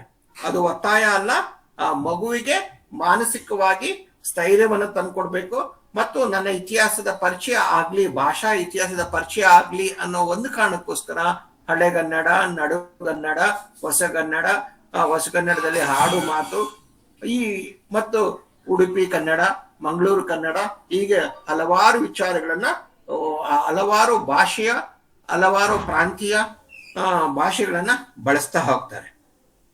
ಆದ್ರೆ ಈ ವಿಚಾರವನ್ನ ಪ್ರತಿ ಮಗು ಹೇಳ್ಬಿಟ್ರೆ ಆ ಮಗುವಿಗೆ ಯಾವುದೇ ರೀತಿಯಾದಂತಹ ಗೊಂದಲ ಇರಲ್ಲ. ಇವೆಲ್ಲವೂ ಸಹ ನನ್ನ ಭಾಷೆ, ಇವೆಲ್ಲವೂ ಸಹ ನನ್ನವರು ಮಾತಾಡುವಂತಹ ಭಾಷೆ, ಇವೆಲ್ಲವೂ ಸಹ ಪ್ರಾಕೃತಿಕ ಹಿನ್ನೆಲೆಯಲ್ಲಿ ಬದಲಾಗಿರುವಂತಹ ಉಚ್ಚಾರದ ಶೈಲಿ, ಮತ್ತೆ ಇವೆಲ್ಲವುಗಳ ಅರ್ಥನೂ ಸಹ ಒಂದೇ ಅನ್ನೋದನ್ನ ನಾವು ಮೊದಲೇ ಹೇಳ್ಬಿಟ್ರೆ ನಮ್ಮ ದೇಶದಲ್ಲಿ ಸಮಸ್ಯೆ ಇರಲ್ಲ, ನಮ್ಮ ಜಗತ್ತಿನಲ್ಲಿ ಗೊಂದಲ ಇರಲ್ಲ, ನಮ್ಮ ಜಗತ್ತು, ನಮ್ಮ ಈ ಭೂಮಿನೇ ಪ್ರಶಾಂತವಾಗಿ ಹೊಂದಾಣಿಕೆಯಿಂದ ಬದುಕಲಿಕ್ಕೆ ಸಾಧ್ಯವಾಗುತ್ತೆ. ಆದರೆ ಈ ಮಾತನ್ನ ಯಾರು ಹೇಳೋದಿಲ್ಲ, ಯಾರು ಒಪ್ಕೊಳ್ತಾನೆ ಇಲ್ಲ. ಆ ಒಂದು ಕಾರಣಕ್ಕೋಸ್ಕರನೇ ಇವತ್ತು ಜಗತ್ತು ಅನೇಕ ಸಮಸ್ಯೆಗಳಿಂದ ಕೂಡ್ಕೊಂಡಿದೆ. ಮತ್ತೆ ಒಬ್ಬರನ್ನ ಕಂಡ್ರೆ ಒಬ್ಬರನ್ನ ದ್ವೇಷದಲ್ಲಿ ತನ್ನ ಜೀವನವನ್ನ ನಾವು ನಡೆಸ್ತಾ ಇದ್ದೀವಿ. ಓಕೆ, ಎಲ್ರಿಗೂ ಗೊತ್ತು. ನಾವು ನಮ್ಮ ಭಾಷೆ ಶ್ರೇಷ್ಠ, ನಮ್ಮ ಧರ್ಮ ಶ್ರೇಷ್ಠ ಅಂತ ಅಂದ್ಬಿಟ್ಟು ಹೇಳ್ತಾ ಹೋಗ್ತೀವಿ. ಓಕೆಮಾ, ನೆಕ್ಸ್ಟ್ ಇಲ್ಲಿ ನೋಡಿ, ಮತ್ತೆ ಇಲ್ಲಿ ಮೇಡಮ್ ಹೇಳ್ದಾಗೆ ಗದ್ಗಿ ಮಠ ಅವರು ಸಂಪಾದಿಸಿರುವಂತಹ ಜಾನಪದ ಕನ್ನಡದ ಜಾನಪದ ಲಾವಣಿಗಳು ಪುಸ್ತಕದ ಹಲಗಲಿ ಬೇಡರು ಎಂಬ ಸರ್ ಹ್ಯಾಂಡ್ ರೈಸ್ ಮಾಡಿದ್ದಾರೆ ವೆಂಕಟೇಶ್ ಬಾಬು. ಅಕಸ್ಮಾತ್ ಹಲಗಲಿ ಬೇಡರು ರಾವಣಿಯಿಂದ ಆರಿಸಲಾಗಿದೆ ಅನ್ನೋದನ್ನು ಸಾಕು ಬರಿಬಹುದು. ಇಲ್ಲಿ ಯಾವ ಸಂದರ್ಭ ಅಂದ್ರೆ ಸೈನ್ಯ ಮಾಡಿದ ದಾಳಿಯ ಕ್ರೌರ್ಯವನ್ನು ಹೇಳುವಾಗ ಅದು ಮುಖ್ಯವಾಗ್ತಾ ಹೋಗುತ್ತೆ. ಸಂದರ್ಭ ನೋಡಿ, ಹಲಗಲಿಯ ಜನತೆಯ ಪ್ರತಿಭಟನೆ, ವಿರೋಧವನ್ನು ಹತ್ತಿಕ್ಕಲು ಬಂದ ಸೈನ್ಯವು ಜನತೆಯನ್ನು ಕೊಂದು ಕ್ರೌರ್ಯವನ್ನು ತೋರಿಸಿತು, ಇಡೀ ಊರನ್ನು ಸುಟ್ಟು ಹಾಕಿತು, ಜನರು ಮತ್ತು ಊರಿನ ಗುರುತು ಇಲ್ಲದಂತೆ ಮಾಡಿತು. ಈ ಸಂದರ್ಭವನ್ನು ವಿವರಿಸುವಾಗ ಕವಿ ಲಾವಣಿಕಾರ ಅಥವಾ ಹಾಡುಗಾರ ಈ ಮಾತನ್ನ ಬಳಸಿದ್ದಾರೆ ಅನ್ನೋದು ಇಲ್ಲಿರುವಂಥದ್ದು. ಮತ್ತೆ ಇದು ಆಮೇಲೆ ಈ ಮಾತಿನಲ್ಲಿ ನಾನು ನೋಡಿದಷ್ಟು ಕೇಳಿದಷ್ಟು ಹೇಳಿದ್ದೇನೆ, ಹಾಗೂ ಕ್ರೌರ್ಯವು ಇನ್ನೂ ಹೆಚ್ಚಿರಬಹುದು ಎಂಬ ನಮ್ಮ ಅರಿವಿಗೆ ಬಿಡುತ್ತಾನೆ. ನೋಡಿ, ಇಲ್ಲಿ ಹೊಡೆದಾರೋ ಗುಂಡು ಕರ್ಣ ಇಲ್ಲದಾಂಗ, ಇದು ಲಾವಣಿಕಾರನ ಮಾತಿದು. ಇಷ್ಟು ಹೇಳಿದಾಗ ಇನ್ನೂ ಅದರ ಕ್ರೌರ್ಯತೆಯನ್ನ ಕೇಳುಗ ನಾವು. ಇದು ನಡೆದು ಎಷ್ಟೋ 1850 ನಡುವೆ ನಡೆದಂತಹದ್ದು. ಆ ಒಂದು ವಿಚಾರ ಇವಾಗ ನಮ್ಗೆ ಸುಮಾರು 1 ಶತಮಾನದ ನಂತರ ನಾವು ನಮ್ಮ ಕಲ್ಪನೆಗೆ ಬಿಟ್ಟಂತಹದ್ದು. ಆದ್ರೆ ಲಾವಣಿಕಾರ ಸ್ವಲ್ಪ ವಿಚಾರವನ್ನು ಹೇಳ್ತಾನೆ, ಕಣ್ಮುಚ್ಕೊಂಡ್ರೆ ಇನ್ನೂ ಎಷ್ಟು ಕ್ರೌರ್ಯ ನಡೆದಿರ್ಬೋದು ಅನ್ನೋದು ನಮ್ಮ ಮನಸ್ಸಿನಲ್ಲಿ ಮೂಡ್ತಾ ಹೋಗುತ್ತೆ ಅಲ್ವಾ. ಈ ಹಿನ್ನೆಲೆಯಲ್ಲಿ ಈ ಸಂದರ್ಭವನ್ನ ನಾವು ಬರಿಬೇಕಾಗತ್ತೆ. ಮತ್ತೆ ಏನಾದ್ರು ಕೇಳೋದಿದ್ಯಾ? Excuse me sir. ಹೇಳು ಮೊನ್ನೆ. ಸರ್ ಇದು ಸಂದರ್ಭಗೆ ಒಂದೊಂದು ಸಂದರ್ಭದ ಪ್ರಶ್ನೆಗಳಿಗೆ ಆಯ್ದ ಕೃತಿ ಬರೀಲೇಬೇಕಾ ಸರ್? ಅಮ್ಮ ಅದು ನೋಡಪ್ಪ, 3 ಮಾರ್ಕ್ಸ್ ನ ಡಿವೈಡ್ ಮಾಡಿದಾರಮ್ಮ. ಒಂದು ಆಯ್ಕೆ ಬರೀಬೇಕು, ಎರಡನೇದು ಸಂದರ್ಭ ಬರೀಬೇಕು, ಮೂರನೇದು ಆ ವಾಕ್ಯದ ಸಂದರ್ಭ, ಅದರ ಅರ್ಥ ನಿಮ್ಗೆ ಏನಾಯ್ತು ಅನ್ನೋದನ್ನ ಬರಿಬೇಕಾಗತ್ತಮ್ಮ. ಆಯ್ತು ಸರ್. ಹೇಳಮ್ಮ. ಮತ್ತೆ 8-10 ಪ್ರಶ್ನೆಗಳಿಗೆ ಆಶಯ ಬರೀಲೇಬೇಕಾ ಸರ್? ಆಶಯ ಇಲ್ವಲ್ಲ, ಎಕ್ಸ್ಪೆಕ್ಟ್ ಮಾಡಲ್ವಲ್ಲ. ಆಶಯ ಅಂದ್ರೆ ನಿನಗೆ ಏನು ನಿನ್ನ ಅಭಿಪ್ರಾಯ, ನಿನಗೇನು ಆಸೆ ಇದೆಯೋ ಅದು ಆಶಯ ಅಲ್ವಾ? ನೀನು ಏನು ಆಶೆ ವ್ಯಕ್ತಪಡಿಸ್ತೀಯೋ, ನಿನ್ನ ಮನಸ್ಸಿನ ಒಂದು ಭಾವನೆ ಹೇಳ್ತೀಯೋ ಅದು ಆಶಯ. ಇಲ್ಲಿ ನಾವು 8-10 ವಾಕ್ಯಕ್ಕೆ ಆಶಯ ಬರೀಲಿಕ್ಕೆ ಬರೋದಿಲ್ಲ ಅನ್ಕೊಂಡಿದ್ದೀನಿ. ಅದು ಕೆಲವೊಂದು ಪ್ರಶ್ನೆಗಳು ಸರ್, ಒಂದ್ ಸ್ವಲ್ಪ ಕೆಲವೊಂದು ಪ್ರಶ್ನೆಗಳಿಗೆ ಮಾತ್ರ ಆ ರೀತಿ ಇರುತ್ತಮ್ಮ. ಈಗ ಕರ್ಣನ ನಿರ್ಧಾರ ಸರಿ ಎನ್ನುವೀರಾ, ಮೆಚ್ಚುವೀರಾ ಅಂತ ಕೇಳಿದಾಗ ಅಲ್ಲಿ ನಿನ್ನ ಪರ್ಸೆಪ್ಷನ್ ಕೊಡ್ಬೇಕಾಗುತ್ತೆ. ವೀರಲವನ ನಡವಳಿಕೆ ಇಷ್ಟವಾಯಿತೆ, ವಿವರಿಸಿ ಅಂತ ಕೇಳ್ತಾರೆ. ಆ ಸಂದರ್ಭದಲ್ಲಿ ನಿನ್ನ ಭಾವನೆ, ನಿನ್ನ ಅಭಿಪ್ರಾಯ ಬರೀಬೇಕಾಗುತ್ತೆ. Okay sir, okay sir. ಅಮ್ಮ, ಪ್ರಶ್ನೆಗಳಲ್ಲಿ ಹಲವು ಪ್ರಕಾರದ ಪ್ರಶ್ನೆಗಳಿರುತ್ತಮ್ಮ. ಒಂದು ನಡೆದ ಘಟನೆಯನ್ನ ಹೇಳುವಂಥದ್ದು, ಇನ್ನೊಂದು ಆ ವಿಚಾರದ ವಿಮರ್ಶೆ ಮಾಡುವಂಥದ್ದು, ಇನ್ನು ಸರಿ ತಪ್ಪು ಎರಡನ್ನು ಹೇಳ್ಬೇಕಾಗತ್ತೆ. ಇನ್ನೊಂದು ಕೇವಲ ತಪ್ಪನ್ನು ಹೇಳಬಾರ್ದು, ಸರಿನೇ ಹೇಳಬಾರ್ದು, ನಿನ್ನ ಅಭಿಪ್ರಾಯವನ್ನ ಹೇಳಬೇಕು. ಈ 3 ರೀತಿಯ ಪ್ರಶ್ನೆಗಳಲ್ಲಿ ಬರೋದ್ರಿಂದ ನೀವು ನಿನ್ನ ಅಭಿಪ್ರಾಯವನ್ನು ಹೇಳುವಂತಹ ಪ್ರಶ್ನೆಗಳಿಗೆ ಮಾತ್ರ ನಿನ್ನ ಆಶಯವನ್ನು ನೀವು ಹೇಳ್ಬೇಕಾಗತ್ತೆ. ಆಯ್ತಮ್ಮ? ಓಕೆ ಸರ್, ಆಯ್ತು sir.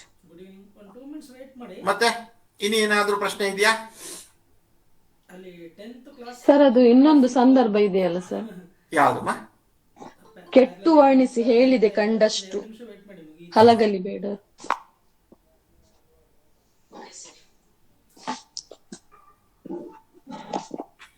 Inform your friends, message ಹಾಕಿ ಯಾರ್ಯಾರು ಇದ್ದಾರೆ ಅವ್ರಿಗೆ ಜಾಯ್ನ್ ಆಗ್ಲಿಕ್ಕೆ ಹೇಳಿ.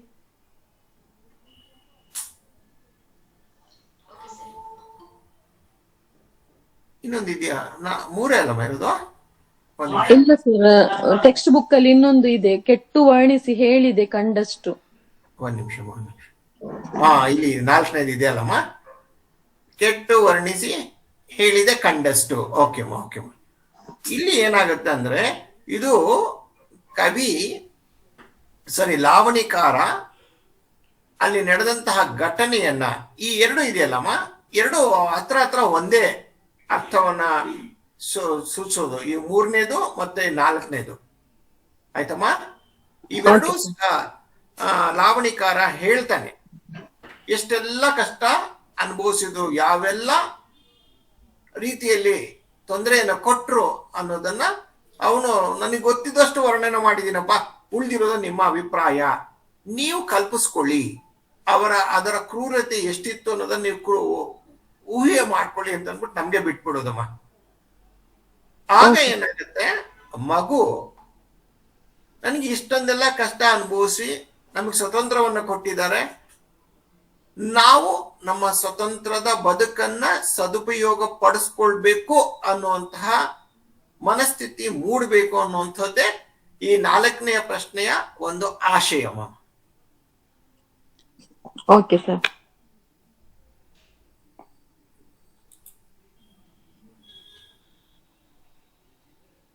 ಮತ್ತಮ್ಮ ಇನ್ನೇನಾದ್ರು ಕೇಳೋದಿದ್ಯಾ? ಇಲ್ಲ ಸರ್. ಇನ್ನ ಕೌರವೇಂದ್ರನ ಕೊಂದನೆ ಅದರಲ್ಲಿ ನೋಡಿದಾಗ, ರವಿ ಸುತನ ಕಿವಿಯಲ್ಲಿ ಬಿತ್ತಿದನು ಭಯವ, ಇದು ಕವಿಯ ಒಂದು ಮಾತು. ಇದು ಕವಿ ನೇರವಾಗಿ ನಡೆದಂತಹ ಘಟನೆಯನ್ನ ಹೇಳೋದು. ಅದೇನಾಗಿದೆ ನೋಡಿ, ಇದು ಅಲ್ಲಿರುವಂತಹ ಸರಿಯಾದಂಥದ್ದು. ಈ ಮಾತನ್ನು ಕವಿಯು ಕೃಷ್ಣನ ಮನದಲ್ಲಿ ಭಯವನ್ನು ಹೇಗೆ ಹುಟ್ಟಿಸಿದನು ಎಂದು ಹೇಳುವಾಗ ಬಳಸಿದ್ದಾರೆ. ಆಯ್ತಾ? ಆ ಸಂದರ್ಭ ಯಾವುದು ಅಂದ್ರೆ, ಯುದ್ಧ ಆರಂಭವಾಗಕ್ಕೆ ಮೊದಲು ಕೃಷ್ಣ ಕರ್ಣನಿಗೆ ವಿಶೇಷವಾದ ಗೌರವವನ್ನು ತೋರಿಸ್ತಾನೆ. ಕೀಳುಕೊಳ್ಳುವುದವನನ್ನು ಭಯದಲ್ಲಿದ್ದ ಕರ್ಣನಿಗೆ ನಮ್ಮಲ್ಲಿ ಭೇದವಿಲ್ಲ, ನಾವಿಬ್ಬರು ಸರಿಯು ಸಮಾನರು ಅಂದಾಗ ಕರ್ಣನ ಮನೆಯಲ್ಲಿ ಭಯ ಹುಟ್ಟಿತು.